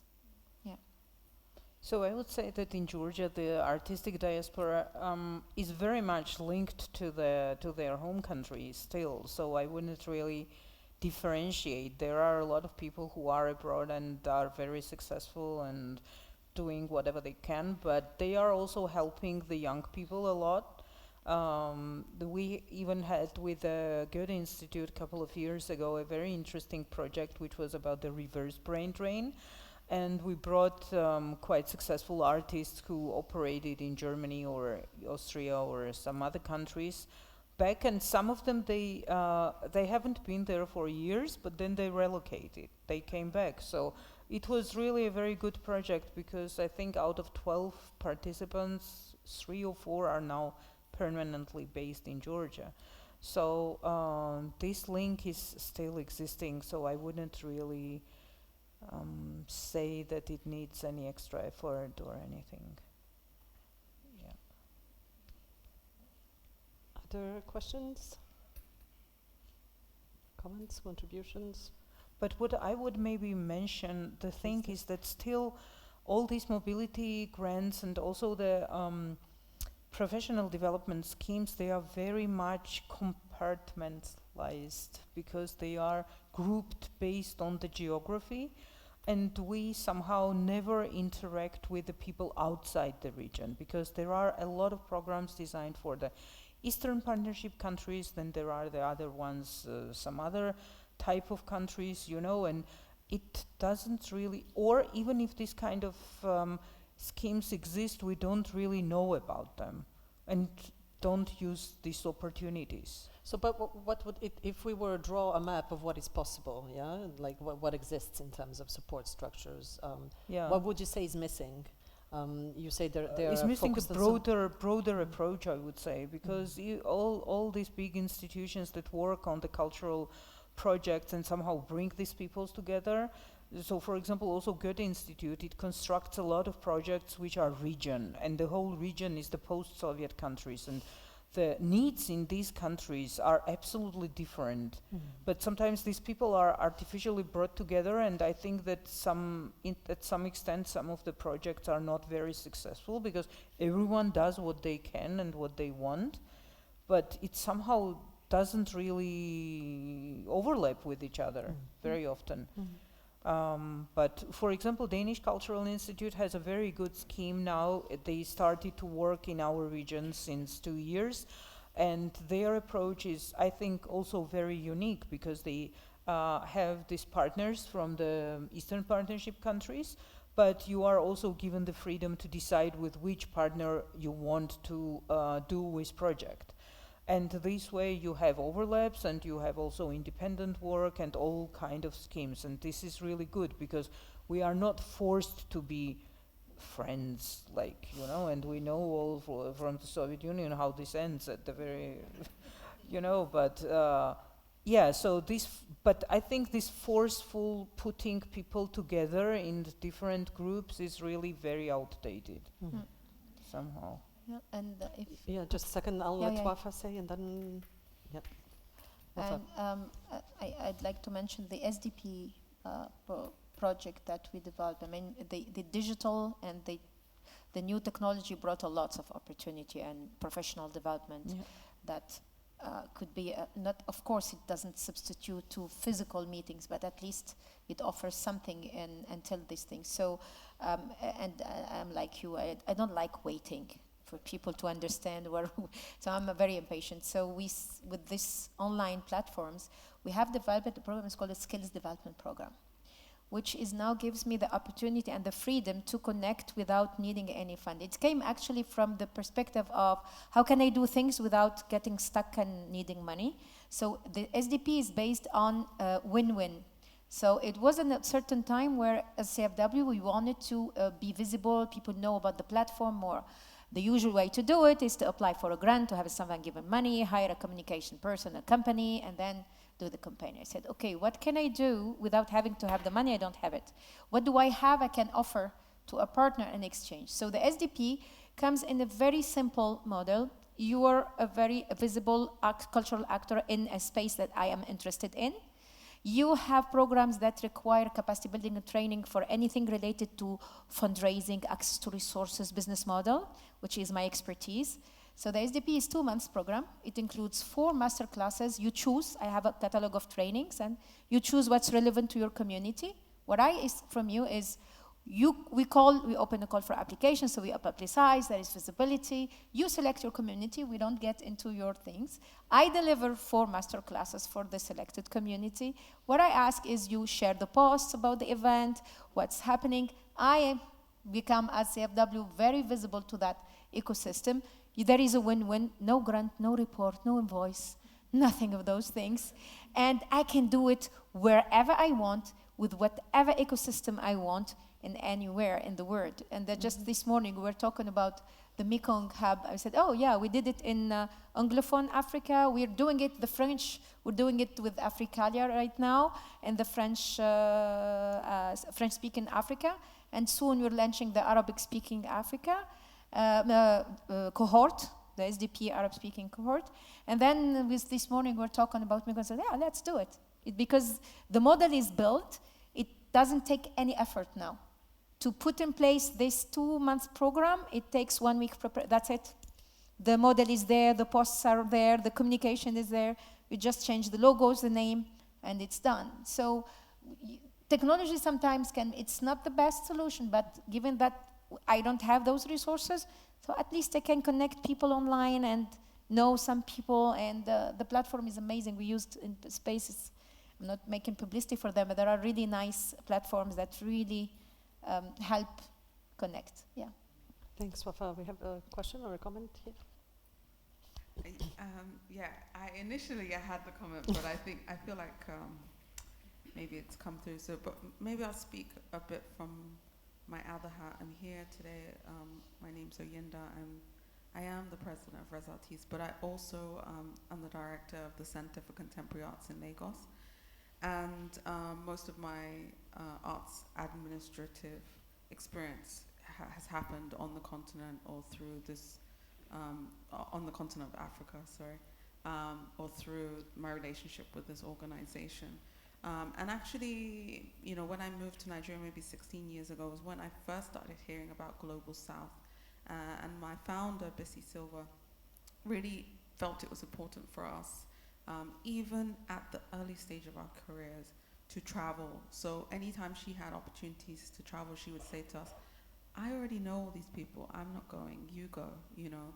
And so for me and my peers who were working in the center, that was our opportunity to learn.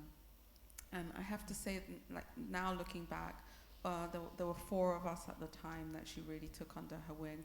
And 3 of us, 2 from the UK, 1 from America, 1 from Nigeria. And I think I took it for granted, the power of my passport, because I have a British passport. And so I get a lot of opportunities to travel, and I can respond very quickly to that travel because I don't have to deal with visas. I think the most, difficult thing I had to do was like maybe the day before I was traveling, realizing I needed an ESTA to go to America, But 2 years ago, I was traveling through West Africa to lead an arts school, and I thought, I'm only going to West Africa. I have a West African passport. Let me just be Nigerian on this trip. And until I got to the airport, my cousin said, you should have taken your British passport with you because even though you're West African, you're still going to face this challenge, this mobility challenge.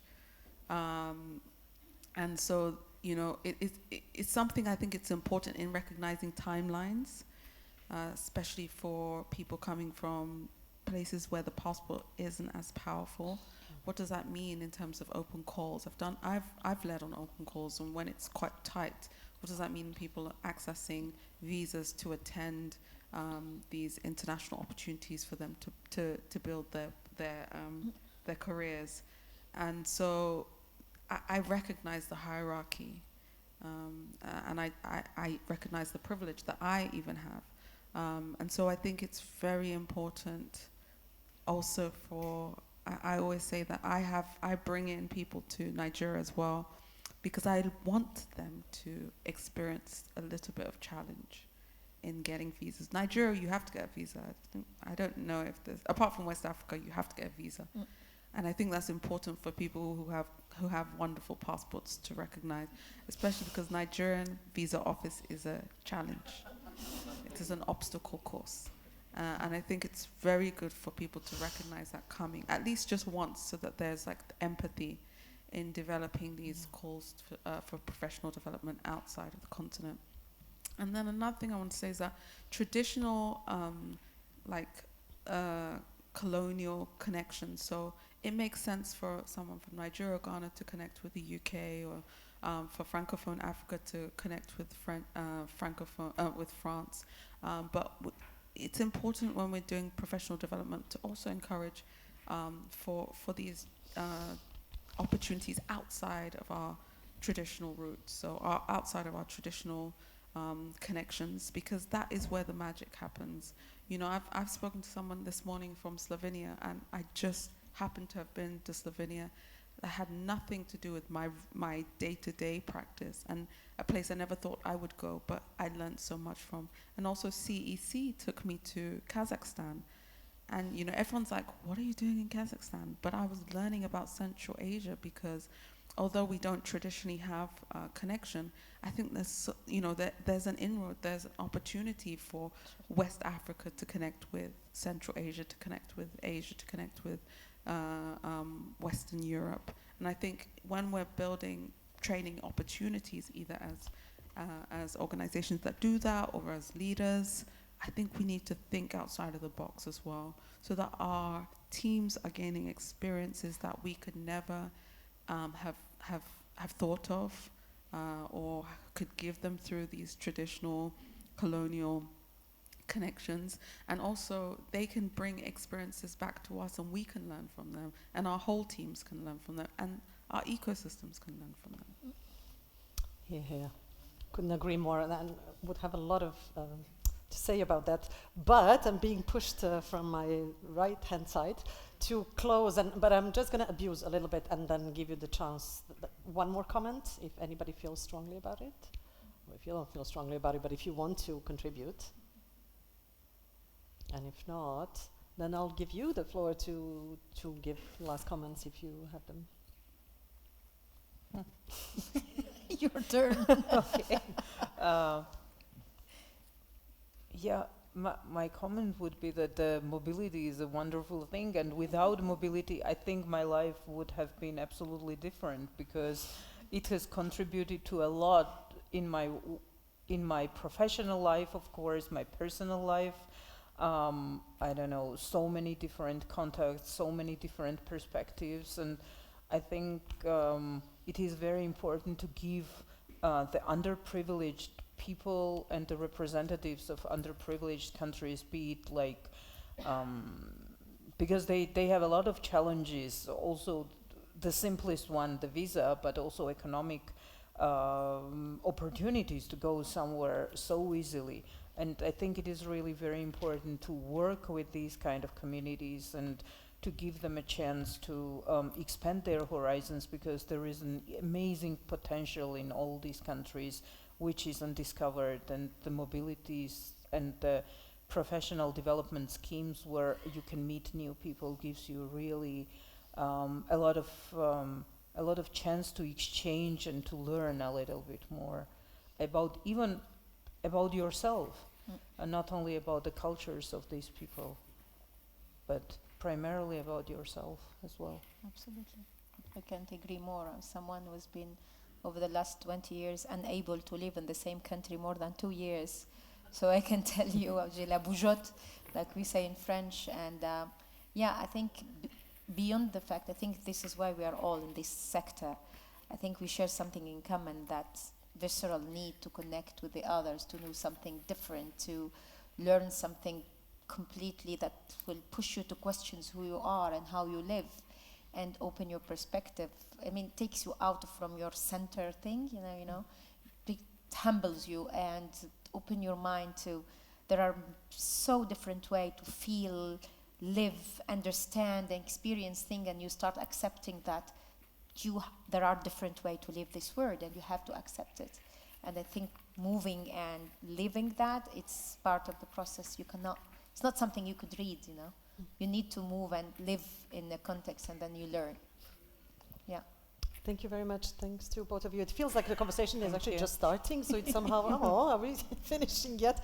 And actually, I'm not going to wrap it up. I'm going to give a few ideas to work on this afternoon and also tomorrow, because it feels like some of the topics that you put on the table and some of the people in the audience put on the table actually deserve to be, dug through a bit better. And I'm thinking here of the question of self-exotization, that exoticizing that you mentioned, which is something that it feels like we would really need to unpack. Or also the issue that a few of you raised about who gets to travel, and the question of privilege, and the question of social privilege, not just to shame those of us that are privileged enough to come to Wales, but also to see to what extent we can use that privilege in order to include others.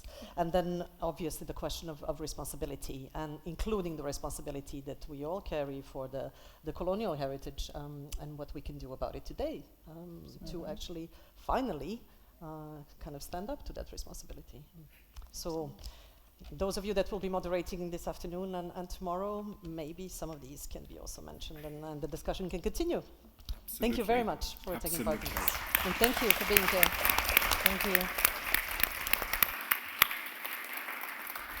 Thank you. Thank you very much, Milica, for moderating and throwing these ideas, and I'm pretty sure we will pick up on these ideas and words. Thank you very much, Tamara. Thank you very much, Wafa, for kindly accepting to exchange and share your lived experience and your beliefs. We will have now a small break, and we will convene again in this space and online at 4:45. So enjoy some catering outside the theatre. At home you can grab some tea, and we will go back in this room at 4:45 for a new panel discussion. Thank you very much.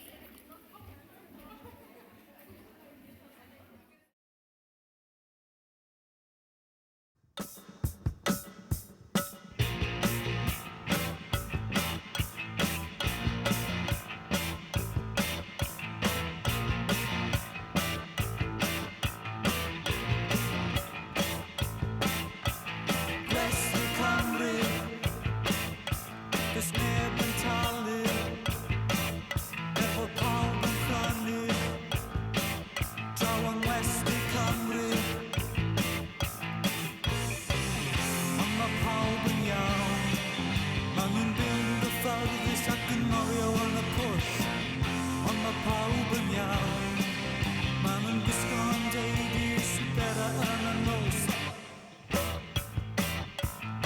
Gwesti Cymru, does neb yn talu, efo pawb yn prynu.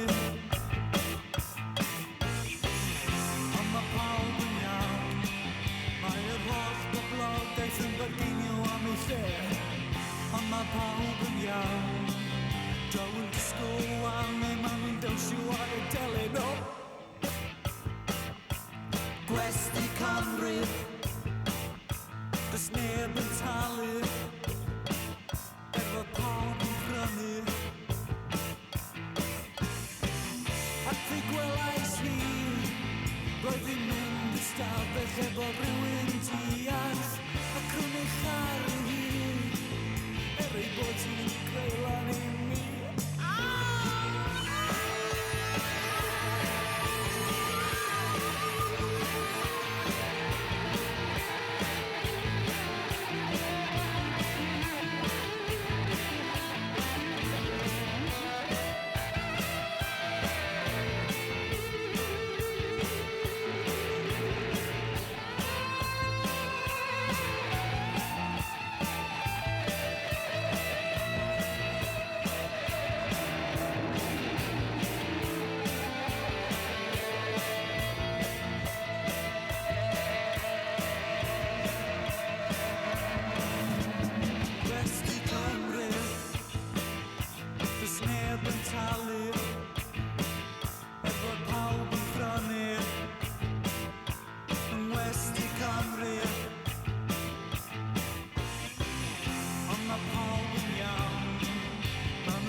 Sŵnian hedfan, mae'r air yn dal yn wedi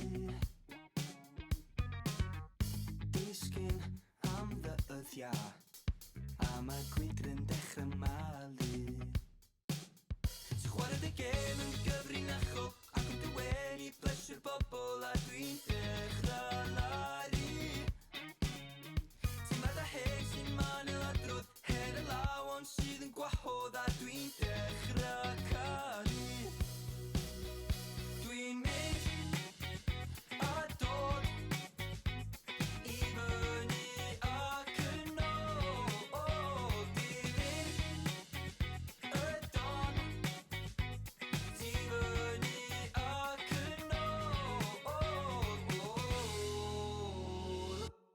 Ac torion bodlon, mae'r llwyfan wedi'w lygu.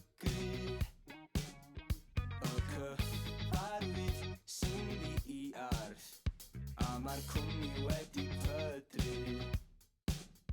Ac orwch y llen mae'r sioe cychwyn, gwylwch y golan creu cyd-destun, mae o'n dechrau dallu. Ma' nhw'n dysgu llinella yn eu coffi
Ti fyny ac yn ôl, cogio actio'n hollol ffôl, geiriau sgript yn mynnu sylw, pwysa'r uchder gwneud chdi'n welw.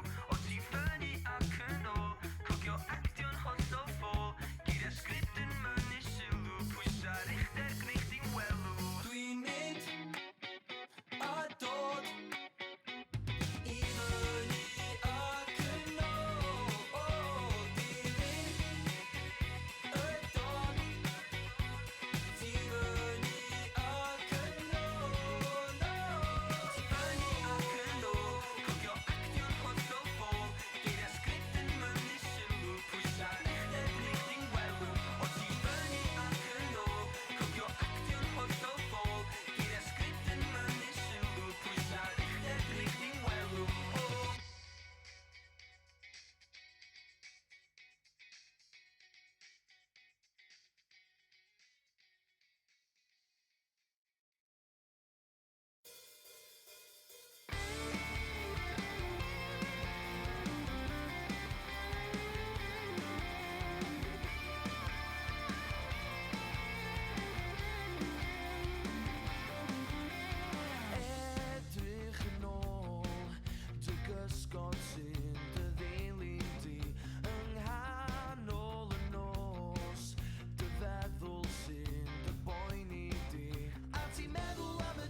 popeth sy'n anwyl I chdi yn chwalu yn y fflon a ein ffrindiau'n cadw draw ymlaen mae canan pan wyt ti ar ben dy denyn di yn ofni'r nos a'i bwgan neu ar dy hyd yn y baw ymlaen mae canan da ni gyd fel Moses gynt ar drywydd cyfamod da ni'n chwilio ar y ffriddoedd llwm am lwybr i'r hafod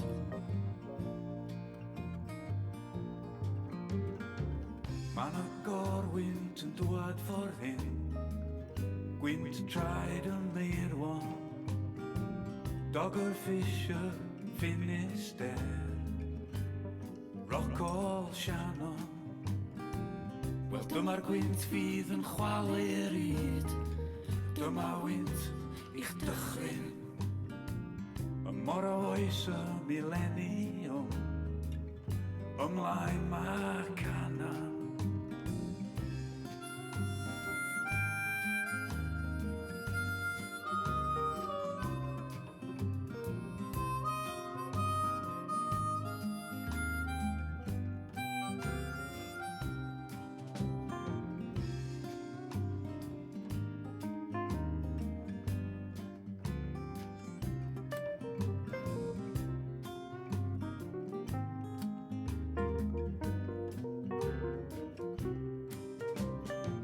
Rhyfedd fel da ni'n dyfal barhau Fel milod gwantan Ar ôl dy drechiad y iselhau Ymlaen mae canan Ymlaen, ymlaen Dy anwyliaid sydd wrth y bwrdd Yn disgwyl amdanad Dy hen gi yn gorfad wrth y giad Dy swpar bron yn barod Wel gyro'r pac yn ôl ar dy gen Paid colli calon Un filltir eto boi Ymlaen mae canan Mae angen sgidiau cry I droedio'r uchel fanna Ond troed noeth ydan ni Ac ymlaen mae canan Ymlaen, ymlaen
Try to be on time. Thank you very much for the mic.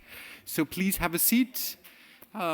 We are about to start with the second panel of the forum.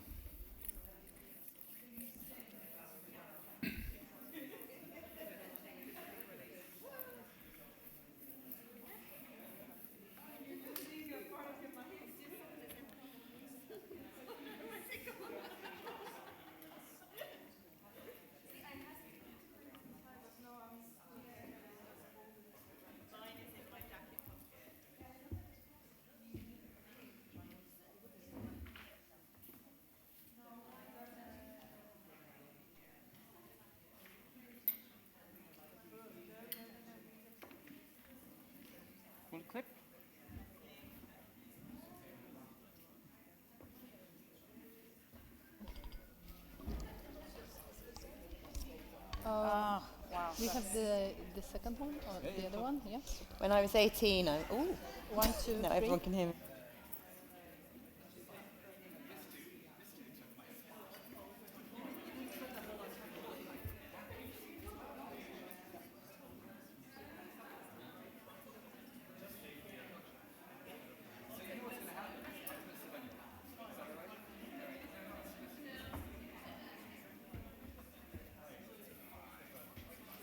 So please take a seat. We're going to start again in a second with our second panel. Could we test the mics of the speakers? Hello. Hello. Hello. Wonderful. Yes, can you hear us? Everything works.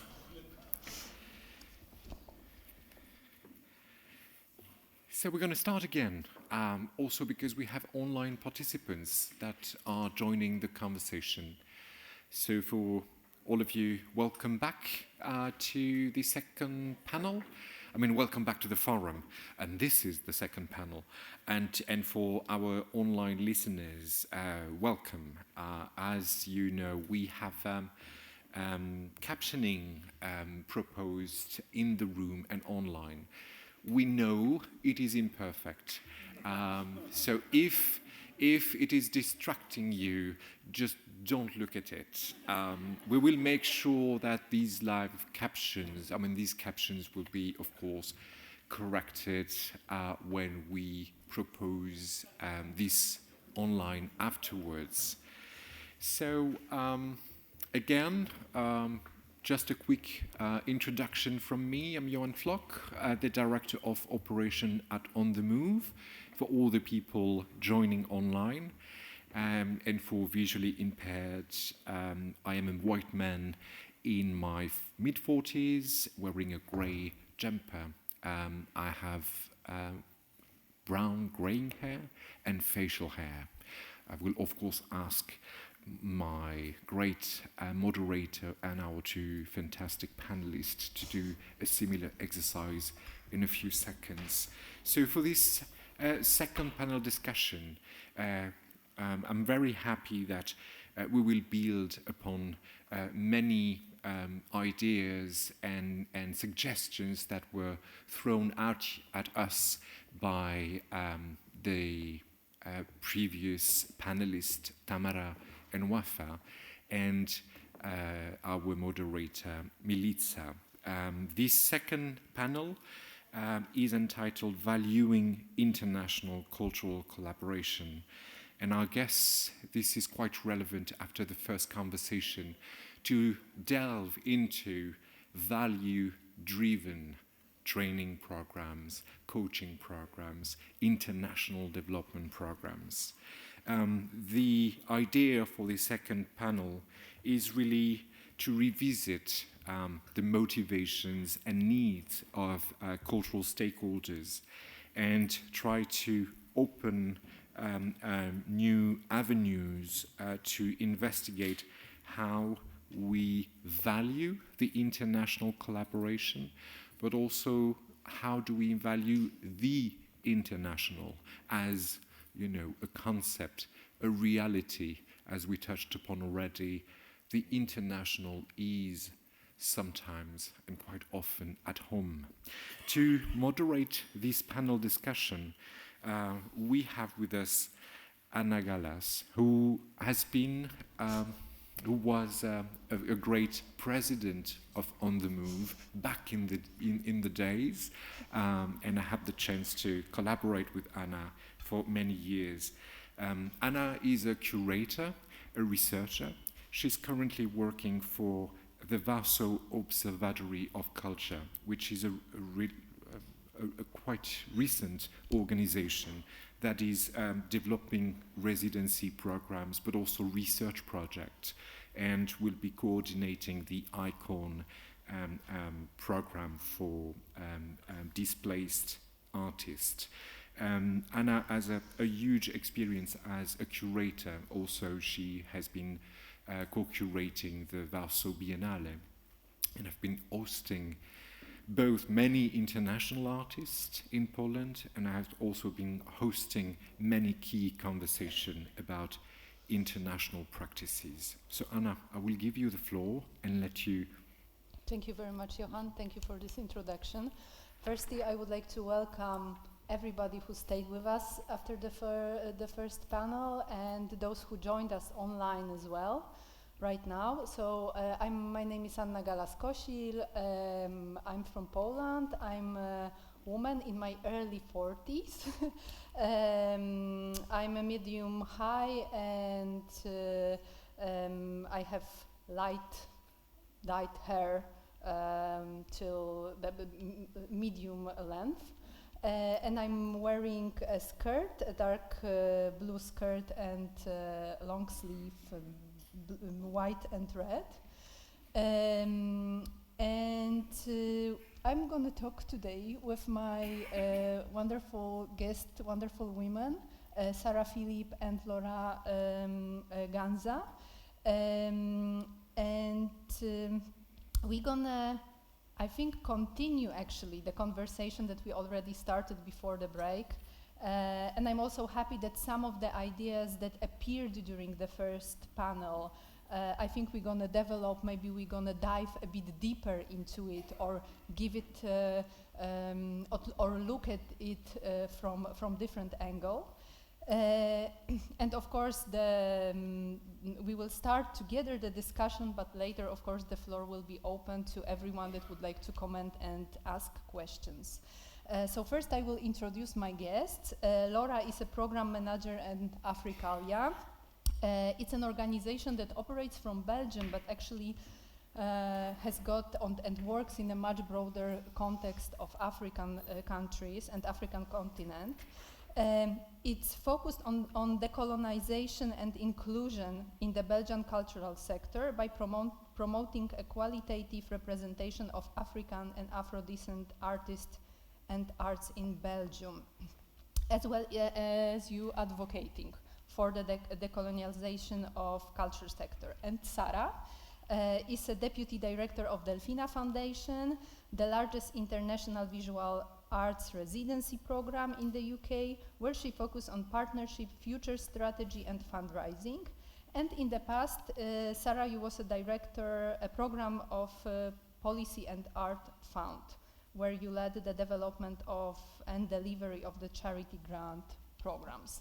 And I'm Anna Galas-Kosil. Again, I work at my daily work at Warsaw Observatory of Culture, which is the institution that is trying to combine research, academics with artists and artistic activities. And we also operate in the topic of migration and migrant and curators and artists with migrant experience living in Warsaw right now. So I think that we will have some of the common ideas of the value of international mobility in and outside the countries. And I would like to start with asking you and to look a little bit deeper into the models of of the organization that you work for or you're running, because I found out interesting similarities. So Laura, your NGO based in Brussels is actually focused on building partnership, and international collaboration is within the mindset of Africalia, and you develop partnership with an institution, you found residency programs, you organize networking trips and different kind of tools for professional development. And Sarah, in your case, the Delfina Foundation is supporting international dialogue within their artistic practices, facilitate exchange, but you also look into experimental models, yes, and building relation in unexpected sometimes and new contexts. So I linked this issue of and the ideas of decolonization of culture sector with unexpected contexts working on, and I would like to ask you both about these models in which you operate, that you introduce a little bit more how the professional development of artists and culture sector is present within this model that your both organizations are developing. Should I start? Yeah. Okay. I will first describe myself. So I am a black woman. I have a short afro with black hair, and I am dressed all in black. Not that I'm saying it out loud, it's a lot of black in my description. Yeah, you described a bit what I do at Africalia. And you focused on the Belgian program. That's a program that's focused on decolonization, and especially the decolonization of the Belgian cultural sector. But it is really a program that comes in support of the broader and actually the majority of our work that we do on the African continent, which is, these are programs that are focused on the professionalization of our partners in the different countries that we work with, mainly in sub-Saharan Africa, with this idea of strengthening their cultural ecosystems in their countries as a way to not always look to the global north. I think when it was Wafa earlier who was talking about finding solutions in our countries, lobbying towards our governments from the African continent, and that is really something that we try to support through those structural funding that we send to those partners, with this idea that for a period of time they maybe do not have to think about how to pay their employees and pay for the rent, and they can focus on developing a more robust system of diffusion, of production of material, of generating revenues at the end of the day, but where they can also focus a bit more maybe on advocacy towards their own government for supporting their sectors.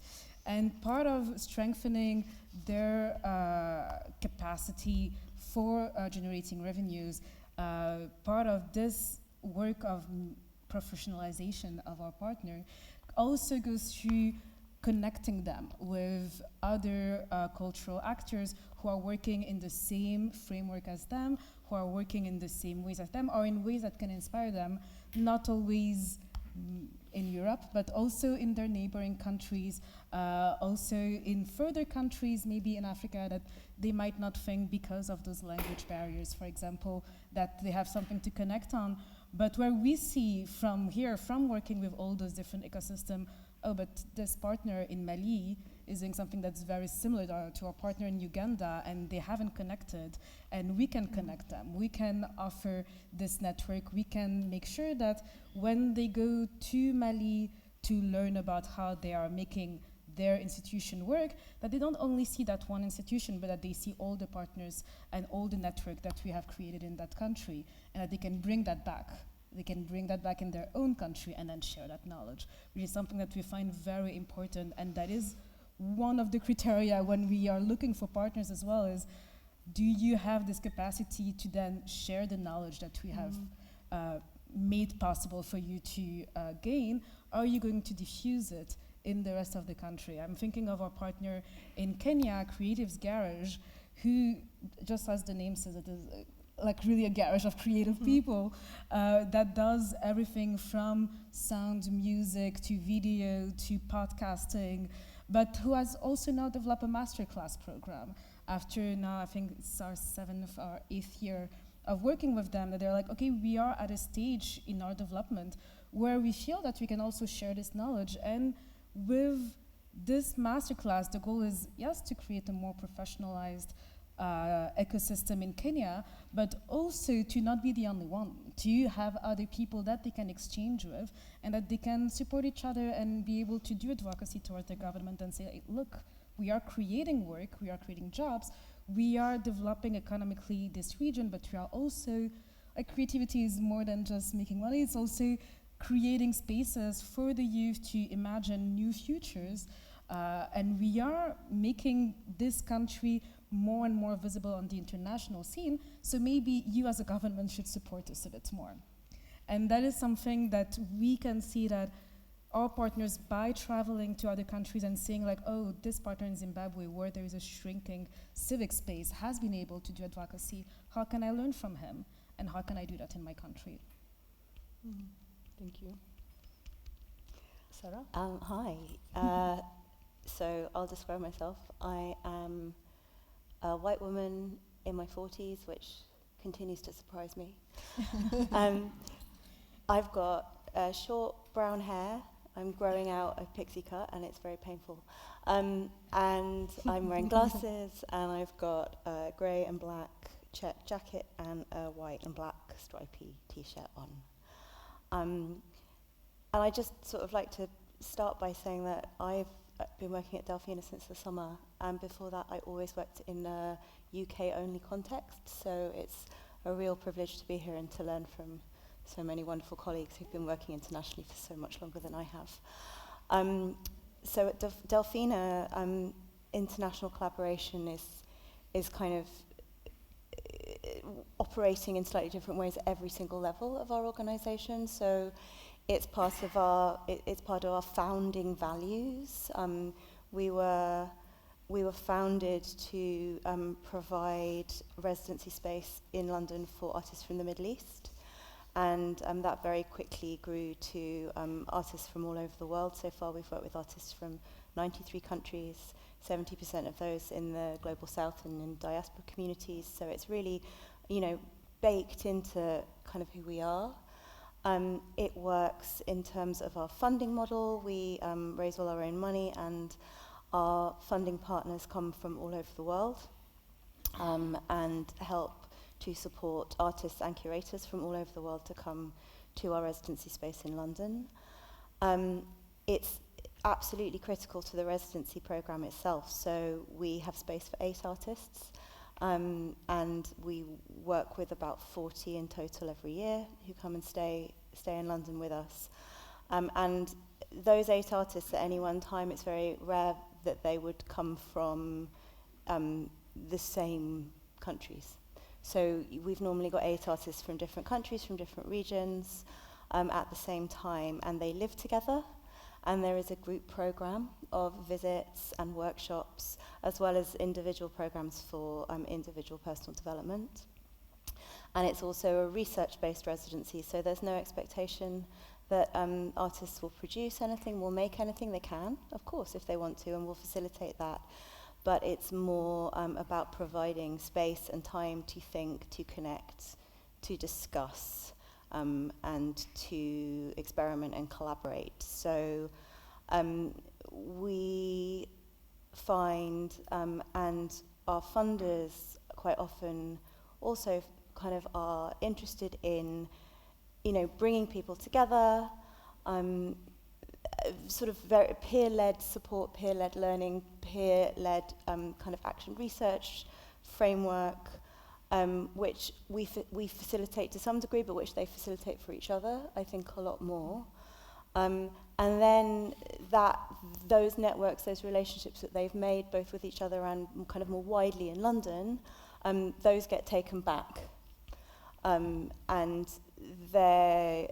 we kind of have an ambition, and our funders often have an ambition that experience will help strengthen ecosystems locally, but also we end up creating connections that kind of bypass London and bypass kind of a sort of global north or kind of Western art world completely.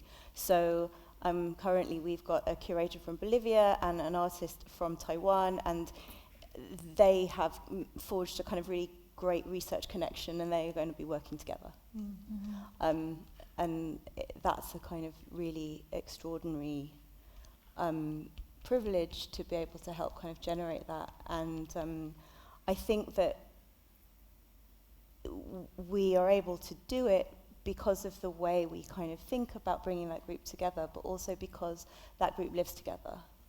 And so we always start from the position that, yes, it's a residency, yes, there's professional development of different kinds, but actually it's just also a home. And so we try and create an atmosphere that makes that makes people feel safe, and that creates the conditions for that sort of creative space. Yeah, I will start maybe, or I will continue a little bit the idea that already appeared in the first panel, that it seems also for me personally very interesting. So the topic of the development of actually the international collaboration that we can establish or develop next to us. So the communities that are living and operating next to us, and sometimes how to open and create a common table in which we can sit together, because often these communities are also living in a kind of bubble, so they are, I will maybe give an example of the Polish context, because we were, Poland was for many years quite homogeneous country, and with the changes that we are facing from last few years, when many Ukrainian and especially Ukrainian and Belarusian artistic communities came to Poland, and they are trying to do their things, operate, but they are also looking for these connections. And we are trying to learn how to make this connection and how to create a space where all these people can, Polish artists and foreign artists, but living in Warsaw or in Poland, can live and work together, and how they can know each other. Because we are also in our, and in the practice of my organization, we also realized that often it's quite hard actually to explain how we work, like how Polish artists and Polish curators, what kind of working culture that they have, and what is the working culture of people that are coming in, you know, that are next to us. So that's why I would like to ask you as well, because I know Africalia is also dealing with the issue of diasporas and communities living in Belgium, but also having their own practices, sometimes their own groups or their own way of working. So how this exchange is working, or do you have, you know, maybe any tips? Yeah, I think the context of Belgium is quite different from Poland, because Brussels likes to pride itself for being the most diverse city in the EU in terms of languages that are spoken. And we tend to live next to each other. We are not, Brussels is not a very divided city. You will see communities, but very easily you cross the street and then you will be in a very different neighborhood. And this migration didn't start like now. It has been going on through different ways, through links with colonization, but also work migration that were organized by the states for now maybe 100 years that we've been having these communities in Belgium. So they've developed their own, as you said, cultural practices, but also their own institutions, their own organizations. The challenge that we see now, and that that has been occupying a lot of the work of Africalia in Belgium, is really this question of how do we make sure that there is a space in the mainstream cultural sector for those organizations, that they don't stay in the margin in terms of funding, but also in terms of recognition of the quality of their work. And yeah, as you said, we need to create a new table, maybe not add chairs to this table, but create a new table that is welcoming of the idea of, oh, maybe they don't work for the Royal Theatre of Brussels, but maybe they do have actually a very high level of expertise in what they're doing, and maybe we need to learn from them. And that is something that has been quite difficult for a lot of cultural institutions, especially in a political context where the funding for the arts are not going up, and we have European but also federal and regional elections coming in June in Belgium, and it is not looking good. So there is a real question of competition between those places who do not want to see a new organization popping up and who would rather have those people come into their own organization. And I think that there is a discussion for that, and there is also a real debate around why are those institutions in the middle of Brussels, surrounded by a lot of diversity, why do we not see this diversity in the people who work in those organizations and the people who are on stage in those organizations? But also, why do we need to have everyone working there? Maybe we can allow and support those organizations who are saying, we've been the Moroccan Center for Culture in Brussels for 50 years, and we are not interested in merging with another organization. We are interested in you coming and seeing what we do, and learning from our practices, and doing collaborations, and maybe sharing the resources. And yep, it is a hard step. I do not have any tips or tricks to give you, but I have a friend who worked at the Kai Theater in the center of Brussels, who often says, oh, when we talk about this difficulty to bring the diversity of Brussels inside the theater, just go see what they do. She's a programmer, and she says, I just go and see what they're doing. And I go see their shows, and I go work with them and talk with them and create and build those relationships with those communities.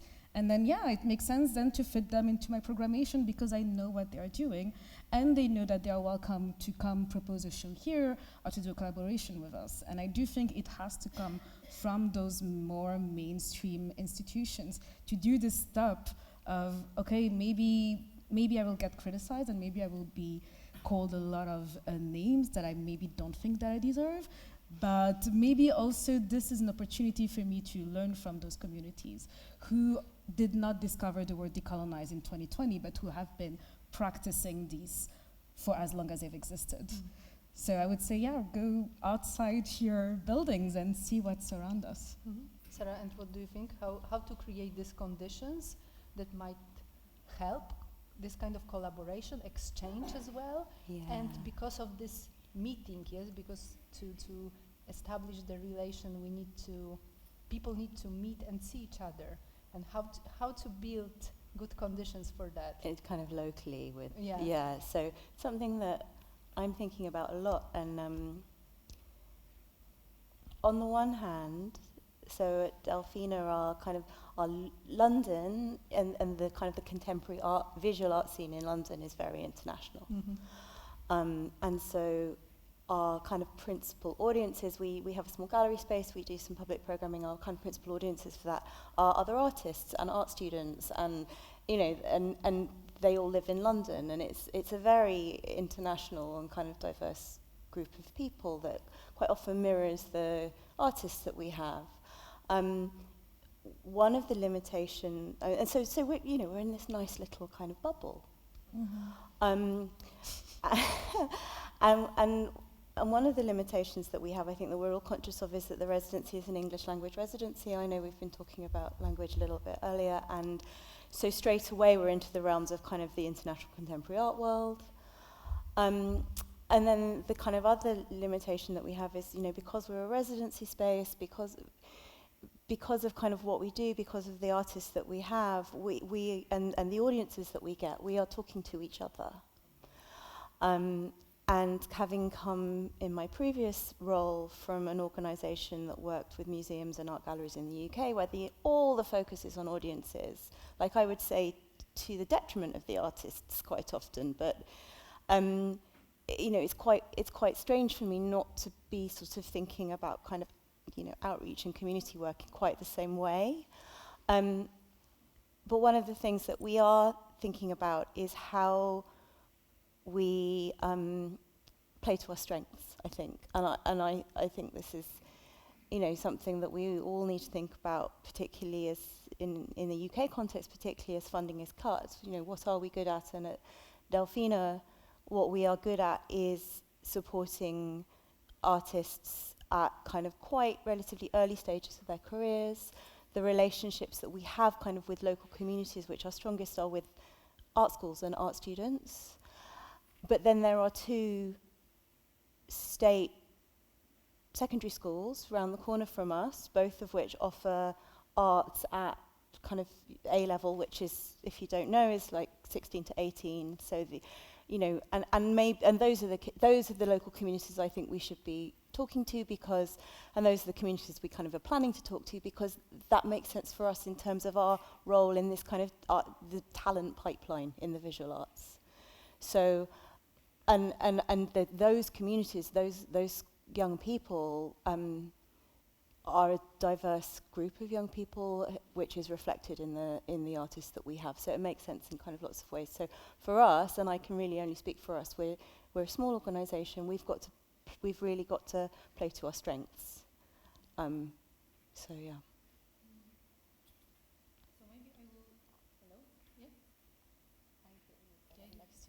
Yeah. But I'm not sure if the mic right now is working. No. Yeah, because okay, now I can hear myself. I just wanted to add something, Yeah. because you were talking, about your role in the community, and I do think that's something that we also discuss a lot with our partners in Belgium. Is the goal is not just to have more diversity, but you are an organization that is in a neighborhood that is at majority Turkish, and you do not see any of that in your programmation at any point, and you don't see any links actually that is done with the communities around you. I'm thinking of a specific place that I used to go, and I always found that very funny. I was sitting in the tram and I could know, oh, these are the people going to that theater, because you do not look like the people around, and you look lost. You look very scared about what's going on around you. And I can see this is your first time in this neighborhood, or not your first time, but you only know the way to that one theater. And the people in those neighborhoods, I would ask them, like, oh, do you know where the theater is? And they don't know, and it's a huge theater. And they have no idea what I'm talking about, because this theater has not been catering anything to them, has been totally separated from its neighborhood.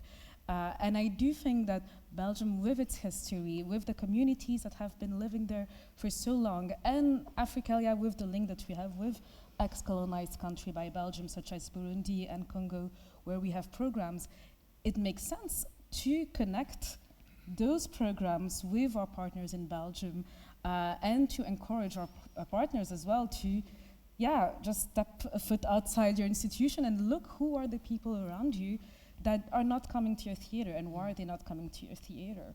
I think often we want to go very far. We think, like, let's go to Turkey to find something, and we don't look just around us.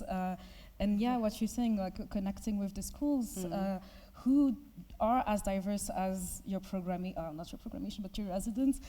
I do think that at the core, that is where we can start as a first easy step. Yeah, I will, like, continuing your thought, I will maybe enter with this term of vulnerability, that how to seek for value, and how to think about partnerships and collaboration when one party or one side is vulnerable. Yeah, I pronounce it not correctly. That's perfect. Yeah, okay. and how to invent the resource sharing, in this situation. Do you have any ideas for that? And how to really think about this partnership as an equal one? Yeah. Well, I think maybe Africalia as an NGO, so we receive funding from the federal state for international solidarity, and the way the sector works is that we will find partners and we will send them the money. So we are in a position of power at the start of every collaboration, because we have the financial resources. What we've been trying to do, because Belgium is not ready to send money straight to our partners, what we've been doing is really writing all the programs and the whole contract with those partners, which is a very long process that takes us about a year of discussion. But I also I'm the point of contact for the Kenyan and Zimbabwean program, and I am not Kenyan or Zimbabwean, and I've never lived there. It would be very strange for me to write a program about how to support the ecosystem in Kenya and Zimbabwe. I would do it based on what I know, which would be Belgium or Rwanda, and these are very different contexts. What they do have as power is the knowledge of their ecosystem. So the idea is that before we sign anything, and before we sign any contract, before we start any program, we do take a very long time of discussion and exchanges on how are we going to design this partnership, and how do we design it in a way that we are responding to your needs and not just to our vision of what developing an economic sector looks like. which is slow. I think that's something that maybe we often lack when we are trying to do partnerships, is that we want it to be fast, and we are very enthusiastic and we're very excited, but we do need to take the time to make sure that at every step of the way, I am not just setting the goals of Africalia, because Africalia does have its own strategic vision of where we want to be in 10 years, but that this vision is not the only one represented in the partnership. So it's a very slow process of writing that I am about to start again. So I'm a bit, stressed and traumatized, but it is important that we do it that way, because we will ask for reporting, for example, from those partners.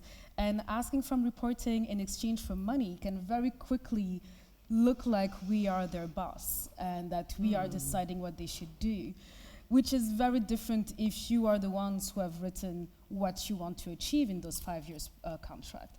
If you have told me that your goal for in 5 years is to be able to produce X amount of movies a year, then my role is just to make sure that you can achieve that through checking your reporting, but also through putting the resources in place for you to do that, not just financially, but just as we were saying, like being able to connect you with the right festivals and being able to connect you with the right trainers and making sure that Wafa is always on call for training. These are things that we can provide, but you have set the terms and the condition of what you think would be your end goal. What do you think, what do you want from us as a partner, like apart from, of course, the money? So you give more space also in the for decision making. Yeah, absolutely. Yeah, I've been thinking about, because we had some conversations before and we thought about kind of questions, and I've been thinking about being vulnerable and kind of what that means on sort of lots of different levels, particularly in a kind of residency context. And a lot of the artists that we have come for a residency often haven't been to Europe before, and so there's a kind of there's a sort of vulnerability in terms of their the experience. Like they don't know what's coming. We do try very hard on a kind of very sort of personal, individual level to lay out the terms of the residency, like at every stage. Like, this is a social residency. You're sharing a house with 7 other artists. There's going to be a group program. There's going to be lunches and workshops, and this is not the place to come if you want to go and kind of meditate in nature. There are loads of really amazing residencies that give you that opportunity, and Delphina is not one of them. So we're very kind of clear what the expectations are, and then beyond that, I think like you were saying, that they're setting the terms of their residency. So with every conversation they have with me or with our residency curator or with Aaron, with the director, what do you want to get out of this? What can we do for you? Who would you like to meet? Where would you want to go? What can we help with? What can we facilitate? So as a team, as a staff, we put ourselves in the kind of role of facilitator and mediator, and are very conscious of where there may be power dynamics that would make an individual resident feel uncomfortable, feel vulnerable. So simple things like, on an individual level, if an artist is quite shy, quite introvert, and we have these big lunches and there are 30 people and it's really fun and everyone's having a good time, but maybe they just need to escape, so we'll sit them on the end so they can sneak off. And it's trying to think of those things all the time and sort of protecting them from maybe the demands of the funding partner. That's our job. We literally, physically in our building, the floor for the staff is in between the residency floors and the public floors. We are physically a barrier. And we don't always get it right. And obviously, there are 8 people, there are dynamics within that. Artists compare themselves to other artists. Maybe one artist is, from their perspective, being more successful within the residency space, and we have to try and kind of be aware of that and kind of mitigate that and talk to them about that. So it's vulnerability is a complicated concept, I think, and there's some very kind of clear things around funders and power dynamics, and then there are some in a residency space, in a place where people are living. I walk in the morning and they're there in their pajamas having breakfast. That's a vulnerable position that they're in. So how do I think about that and navigate that and make sure they feel comfortable? I will just ask you about this dynamic of the residency, because I'm interested in as well. Is it that you are more focused on like personal development of each individual, or if you plan it also as a kind of group process, or is it both? It's both. It's both. There's always a group program, and some of that is kind of with the staff and you know, that kind of dynamic of a kind of busy kind of cultural space, and some of that is the artists go on trips and visits. They're in Cambridge today, like visiting all the museums together. They have lunch, they go to the pub. You know, there's a group program which is both a kind of professional and personal program, and they can opt in and out. They don't have to do it. It's not obligatory. It's not school. We're not in school. And then there's an individual development program, and I think it's an alternative education program, right? There's no qualification at the end of it. It's all about making connections. It's all about supporting artists to grow in confidence in how they present their work, how they talk about their work, finding opportunities for them. So it's really both. And in some groups, the group program takes on a life of its own, and in some groups it's much more focused on the individuals, and it really depends. Before I leave the floor to the audience, but I would like to touch a little bit the political issue and an issue of scarcity, lacking of resources, actually. And I will refer also to the title of this forum, which is Mobility Beyond Internationalization. And but I think that we are also in a very specific moment when this concept is also mixing with the current capitalistic version of it, and where the power relations are really strong. And for example, thinking about this, also the Polish context, where during 8 years we were facing the right-wing government that was ruling, and it was distributing the funds in a very specific way. And of course, it was a relation of power itself, but also for many artists and many professionals, it was a kind of living in a constant scarcity situation, where there was not enough funding or not enough for this kind of work that they would like to develop because of the political reason and because of the kind of specific mindset of closing borders, of being more and more internal, or having this vector that will be focused only on the very local context, and cutting actually the money and the funds for international relations that were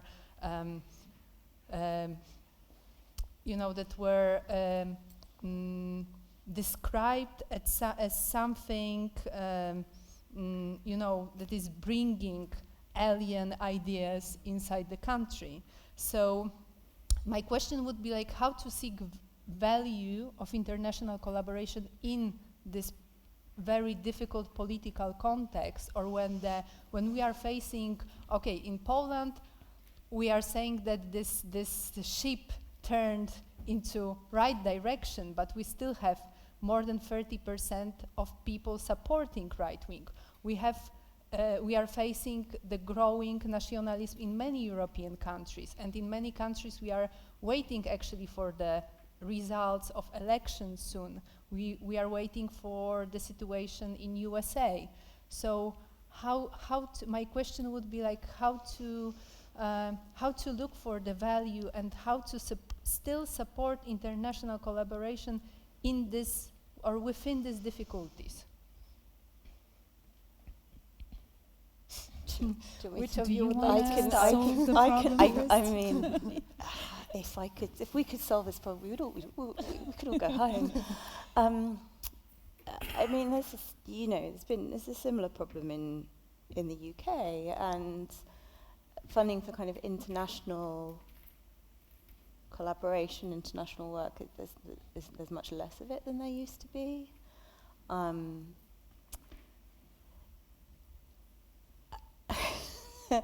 Well, Delphina has never had any kind of public funding on a regular basis, ever. For a long time, our kind of core income was provided by our founder. That's no longer the case and hasn't been for quite a long time. So we raise all our own money every year, and I think, because there was never any public funding really for what we did in the UK, because public funding in the UK is focused on UK-based artists and UK-based audiences. We had to, well, I didn't, but our founding director, Aaron Cesar, had to kind of invent a funding model, and that was about international collaboration. And thinking about what London could offer, and then what the artists could take home with them from that experience. So that's our model, and there are some UK-based organisations and individuals that also value that, and you have to go seek them out. I think, kind of funnily enough, I think that given the political situation in this country, and given the fact that funding for international work has been cut so kind of dramatically, now there are organisations who maybe are kind of thinking that maybe they should probably kind of think about it more, and I think you can make a better and stronger case for it now, based on the political situation, based on the geopolitical situation, based on Brexit, based on all of those things. I think you can make a stronger case for it, but there still aren't a lot of organisations that will give you that money, so we've had to go out far beyond kind of the UK borders, and it's really very nice because you end up working with people who share your values wherever they are in the world, and that's really a great kind of privilege. I'm not sure that answered the question. Yeah, we've been doing advocacy around this theme forever.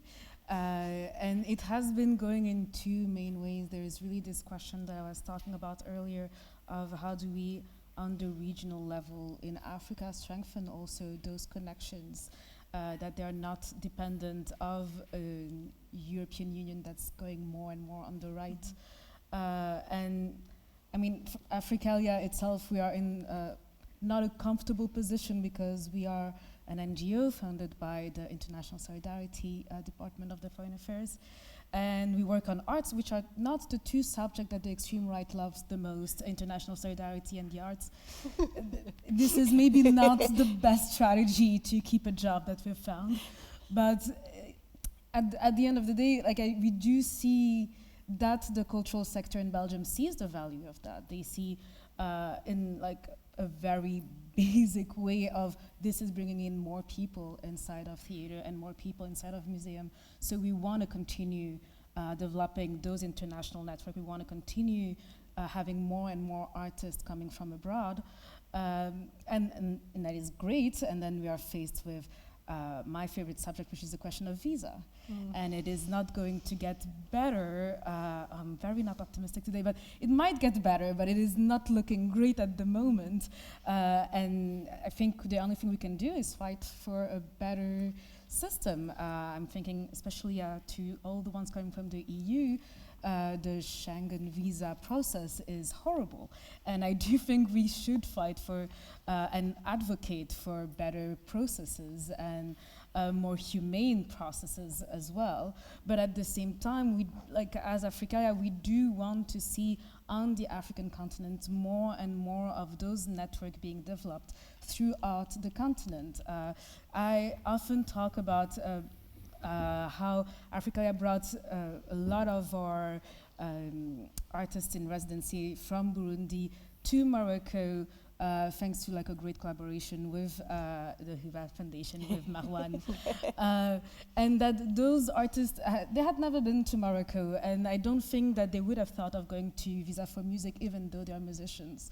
But by going there, they have created beautiful collaborations that have made it so that their capacity to generate revenues has gotten bigger, and also that their recognition throughout the continent has gotten better. And this is something that we will continue to defend in also through political advocacy for also less visa on the continent itself, but also just roads in between those countries. I'm from Rwanda, and Rwanda doesn't have a great relationship with its neighbors. And last time I was in Rwanda, I naively thought I could go to Kinshasa by flight, and I had to go through Turkey, which is ridiculous. The cheapest way was going through Turkey to go to a country that we just have a small lake in between, well, a big lake, but just a lake in between us. And yesterday I just took a train to come to Wales, and like the UK is not even in the EU anymore, and I was able to take a train after work, and I am here today talking to you, and I did not have to take a visa. This is extremely easy. This now means that I can talk from someone from Poland and maybe do a collaboration later with them. But if you don't have roads in between, like an area of roads, but also just land roads in between those countries, those connections are not possible. So that is also part of the advocacy that we're doing. And I do think that as partners in Europe, that is an advocacy that we can also do from here, supporting more of those airlines traveling throughout Africa, more trains. That is my biggest dream, but I think this is maybe more expensive.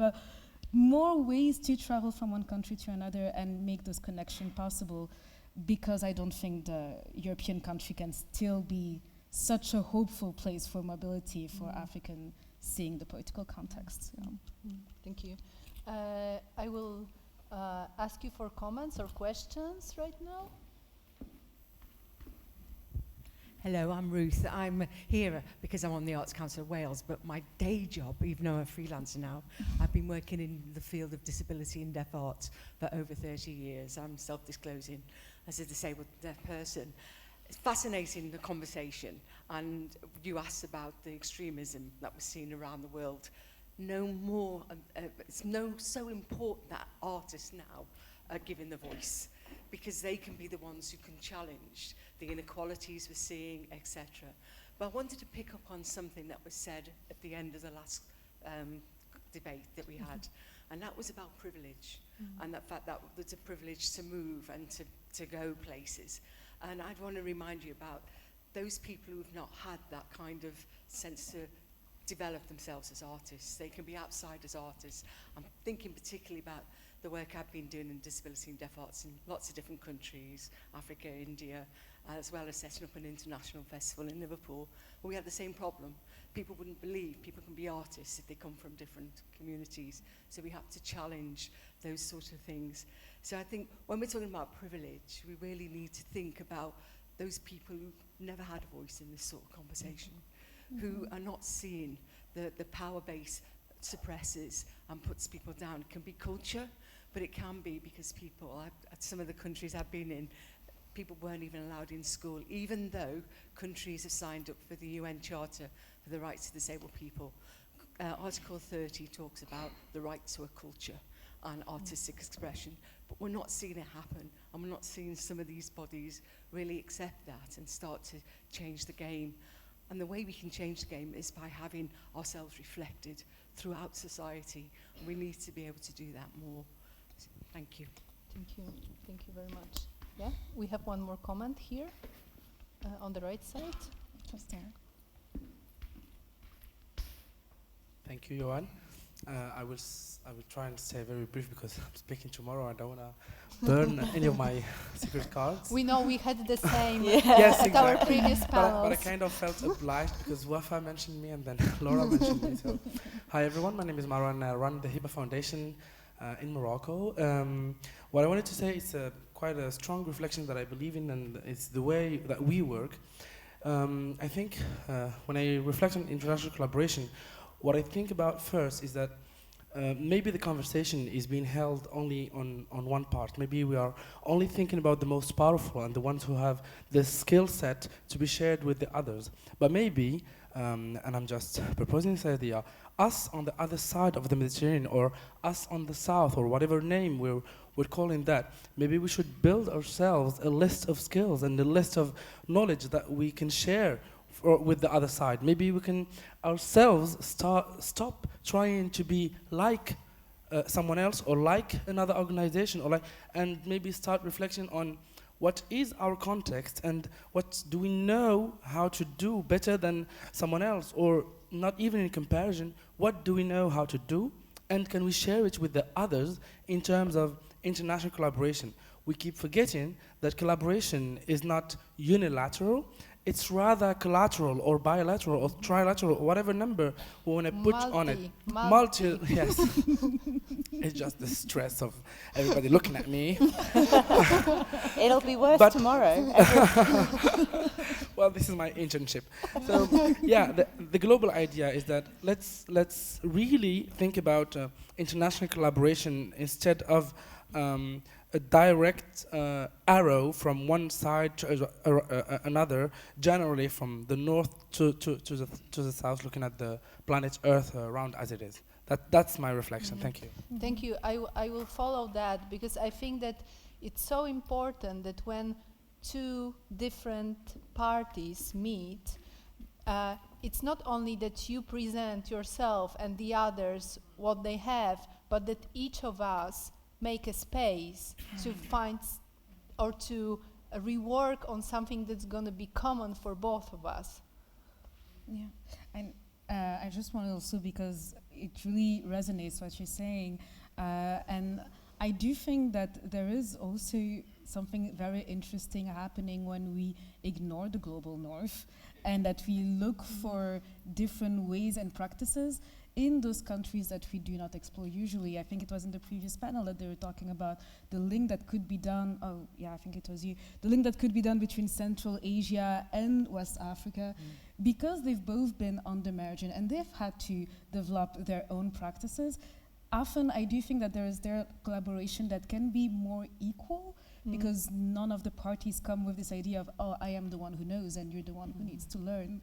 And that they both have had to create outside of the margin, and really there's something extremely creative that can happen in those collaborations. So yeah, I think I mentioned earlier that we see this a lot at the foundation, because of the groups of residents who are there, who are talking to each other and not to us. And do you think it's more about equality or equity? A little philosophy question. Yeah, I know. To put it at the end, you know. I don't know. I think just simply logistically, like as administrators, we try very hard to make it equitable. You know, we pay for all flights, all visas. Is it always? I couldn't say yes for certain. Yeah, I think it depends on the context. Yeah. I think when we're talking of global north, global south cooperation, there's a real question of equity, way more than equality. But when we think of those south-south collaboration, or south and what is not the north or not the south, I don't know what names we've found for those yet, but that there we can start talking about equality way more than global north, global south, where there is one that is dominant and privileged in other ways. Yeah. Any more comments?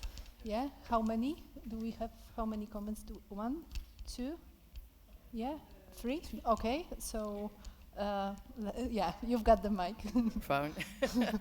Yeah, hello, thank you very much for this super interesting panel discussion. My name is Judith van der Kooi. I work for Dutch Culture, and I'm also in the board of the Tamim Miede Foundation, which is the artist in residency for artists with an African background in Amsterdam. I have a question for Lara. You told several times about exchanges between organizations that you fund. I'm very interested in how these collaborations come about. Is there a network, or is it on demand, or how does it work, and can you give an example? I think we are very lucky because we're small, so we know all our partners very well. And it's not really a network. I think in Belgium we do have a network of partners, and they meet every 3 to 4 months. In the African countries that we work in each country where there is more than one partner, we will make sure that they also meet quite often. So that they can exchange with each other, and then we will create those connections.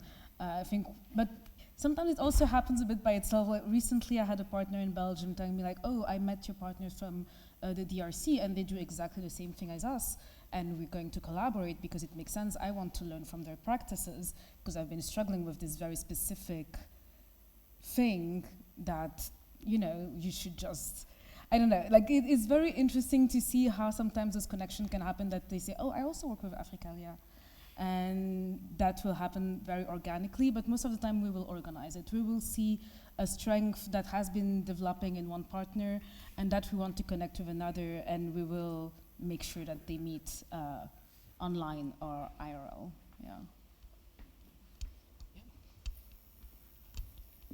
Maybe here. Thank you. Really interesting panel, and really a lot of thoughts and kind of a lot of things to take in. I don't know if this is a rant or comment or question or something in between. My name is Fadili Magia. I'm Cardiff based, and I run a small creative agency called Watch Africa. But also I'm a CEO of Sub-Sahara Advisory Panel, which is a network of African communities in Wales. And so my question was really to do with maybe decolonization, or the conversation around decolonization, and maybe not so much to do with privilege. One thought that I had was to do with how mutuality, bilateral conversation we're having right now, and how that is taking shape at this moment in time in the conversation of decolonization. So for example, I've just returned from Uganda, like literally yesterday. And I visited partners there, and I, as Tanzanian-born black person, visiting a project, it was the first time almost I'm putting myself in a white person's shoes, in a sense of how the partners within the continent perceive me, conducted themselves around me, and it was a weird kind of situation where I'm kind of questioning, where are we in terms of decolonization? Because we're having this conversation over here, but when you go to the partners within the continent, it feels completely different. I thought personally, because I'm a black person, I'm from Tanzania, fairly local, people will see me differently. But there is those perception of what Laura said. We are the main partners based in the north, so we have the finances. And even though it's not our finances, it's actually someone else's finances, but they don't see it that way. So yeah, it's something there that's missing, and I know we talk a lot about mutuality and bilateral and multilateral, but where do we get, or where do we see ourselves in this time frame right now in terms of decolonization? Oh, okay. Yeah, it's again about power relation. Where do we see ourselves in terms of decolonization right now? Is that I find it a very difficult discussion, decolonization, because I'm never sure which definition people are thinking of when they talk about this. And I feel like since 2020 and the BLM movements, a lot of people have taken on those words, and they're often very empty of meanings. So I don't see how you could have a decolonial relationship with a partner in the global south when you have set the terms of this whole relationship, even if you are a black person. If I used to work in a different organization that was more of a traditional NGO working around agriculture and health and those type of things, and I arrived with this mindset of, oh, but I am black and I was not born in Belgium even, and I came as a refugee, so of course if I do something it will be decolonial because I am who I am, but I am also someone who has a master's degree from a Belgian university and who is being paid by Belgian institutions, so I come with a set of privileges and power and also a mentality that is very much impacted by the places I've studied in and the places I've worked at. So of course you were going to feel very like a very privileged person in that context, because I'm guessing you might have kind of the same background as I do, and you arrived at the end of a process. You have to visit a project that where the terms had already been set. I do think that everything starts at the beginning of the collaboration, of how do you start this collaboration. What do you put behind the words partnerships with those individuals, and how do you put this in the framework of the country you are coming from and that you're living in, and those countries in front. I do think that the collaborations that we have with the DRC, with Burundi, with Rwanda, are very different than the ones we've built with Zimbabwe and Kenya, where Belgium doesn't have a colonial history. And that the people that we meet do not have the same expectations of us. So this creates a context that we are operating in that we do not have control over, but that we need to be aware of, and that we need to take into account when we engage in those relations. I don't know if this answers your question, but we're not very far. I'm trying to be optimistic, but it's very hard right now. But we're not very far, but I do think that on a very individual level, on an organizational level, there are ways to create and foster spaces for a more equal partnership. And then we can also, burn governments and start a revolution to do that on a bigger scale. But talking from organization to organization, I do believe that we can create equal or more equal partnership than what we've been doing so far. Thank you. And I think we have one comment from online, right? No. Yeah. This one? Yes. Yeah. Oh, hi. Yes, we've had a question from one of our online attendees picking up on your comments around funding. So it's public funding from a UK perspective is very minimal for independent artists, as I'm sure it is for organisations too. I am an artist in Berlin and Manchester, so I'm fortunate to have links, but the difference between the UK and Germany for funding is incredible. How does the panel feel that a distinct lack of funds will impact the mobility of individual artists, in particular UK artists becoming international collaborators? I think it's massive. One of the reasons that I left my previous role and I moved to Delfina is because as a funder, in my previous role I was a funder, and my perception was that the funding landscape in the UK was almost entirely institutionally led, driven. Funding was there to support institutional strategy. And that seemed increasingly mad when all those institutions can't actually survive without artists and artistic practice. And I wanted to go somewhere which was focused on the artists. So I, personally at the moment, I'm very depressed about it. But I hope that, I think people are starting to realise that I think the scales have tipped too far one way. I hope people are starting to realise that. Thank you. Unfortunately, we have to finish because we are running out of time, and we still have some parts of the program for the late afternoon. I think that we will continue, or I see these links between the first panel and our discussion, and I'm sure that tomorrow it's gonna have its continuation. So please be with us and stay with us tomorrow, from tomorrow morning. And I would like to thank a lot to On the Move, to Johan for having this conversation, and to my guests for their thoughts. Thank you very much. Thank you Thank for you. moderation. Yeah.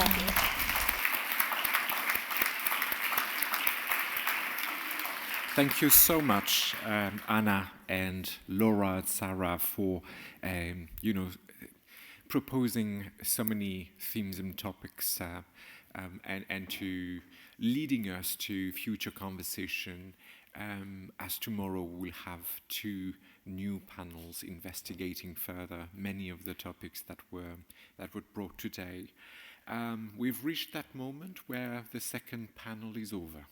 But I know there's a lot of frustration in the room because everybody had questions and comments and wanted to, to share their thoughts. And I'm sure online also people were listening and we were wishing, willing to intervene and to add more remarks.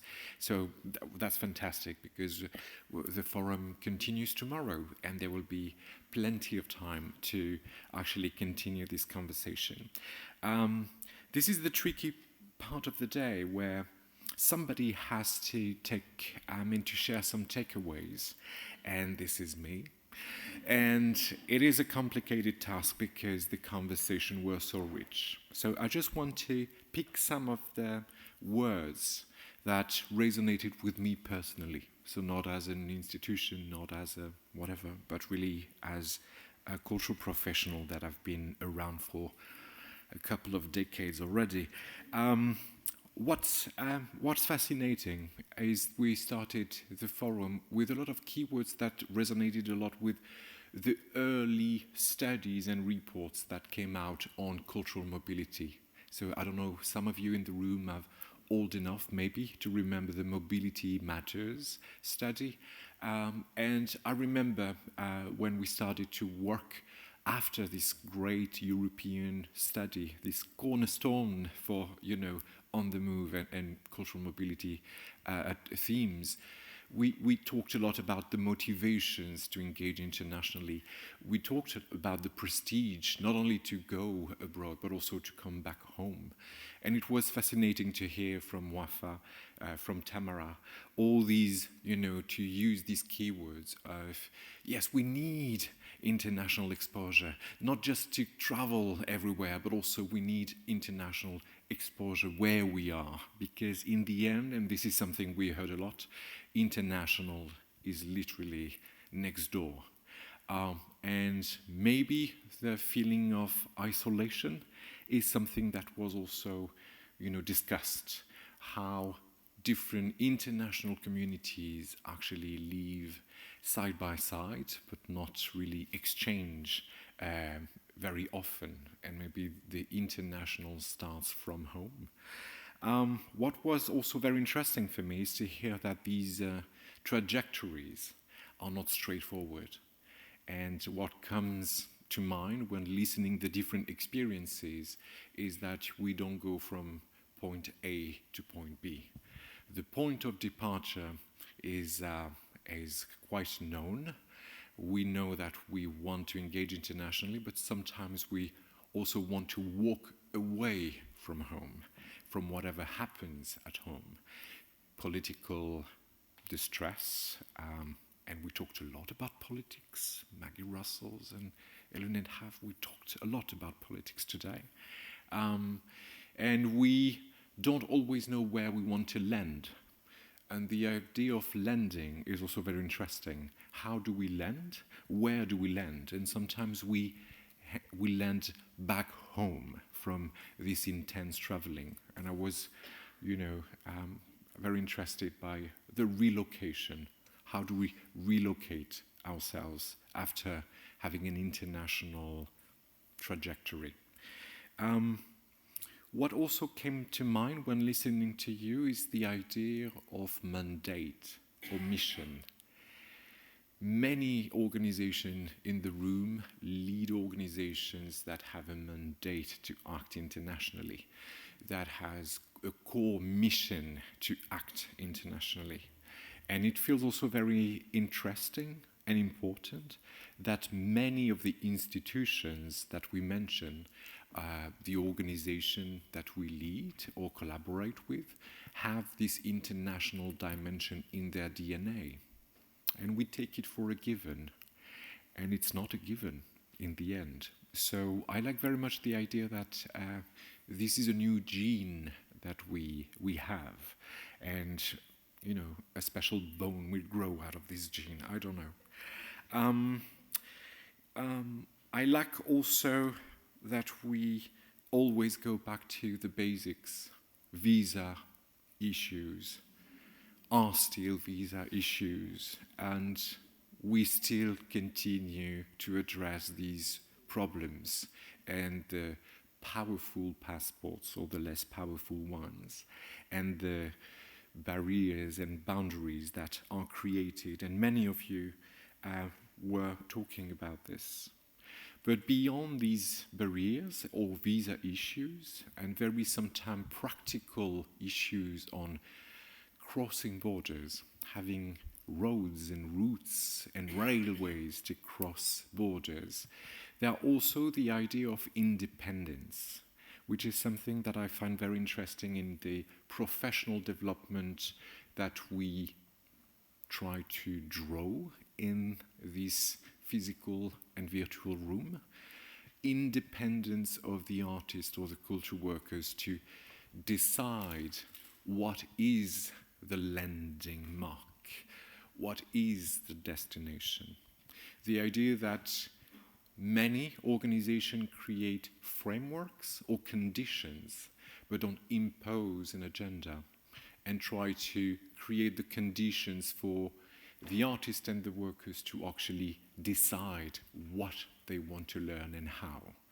So the idea of independence of organization in regards to financing, the incomes, where follow the money, always follow the money. And sometimes it's more run with the money and do whatever you want with these, this funding that we try to catch on our trajectory. And the last point, which I think is also touching or linking many of the ideas that you share today, is the notion of hospitality. How we are hosting, welcoming this international dimension. And this international dimension being really far away from us or literally, next to us, how do we welcome it? How do we take care of this international dimension? Many questions, right?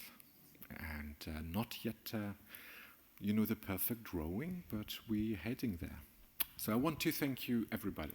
Thank everybody, and especially, the translators that were with us, to thank Katie and Marie and Bernardo, who were monitoring all these online exchanges and making sure that the information and translations, etc., were channeled.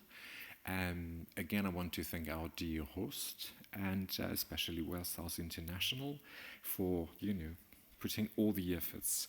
Tomorrow morning, we will start here again, here meaning online and in this space at 9:30.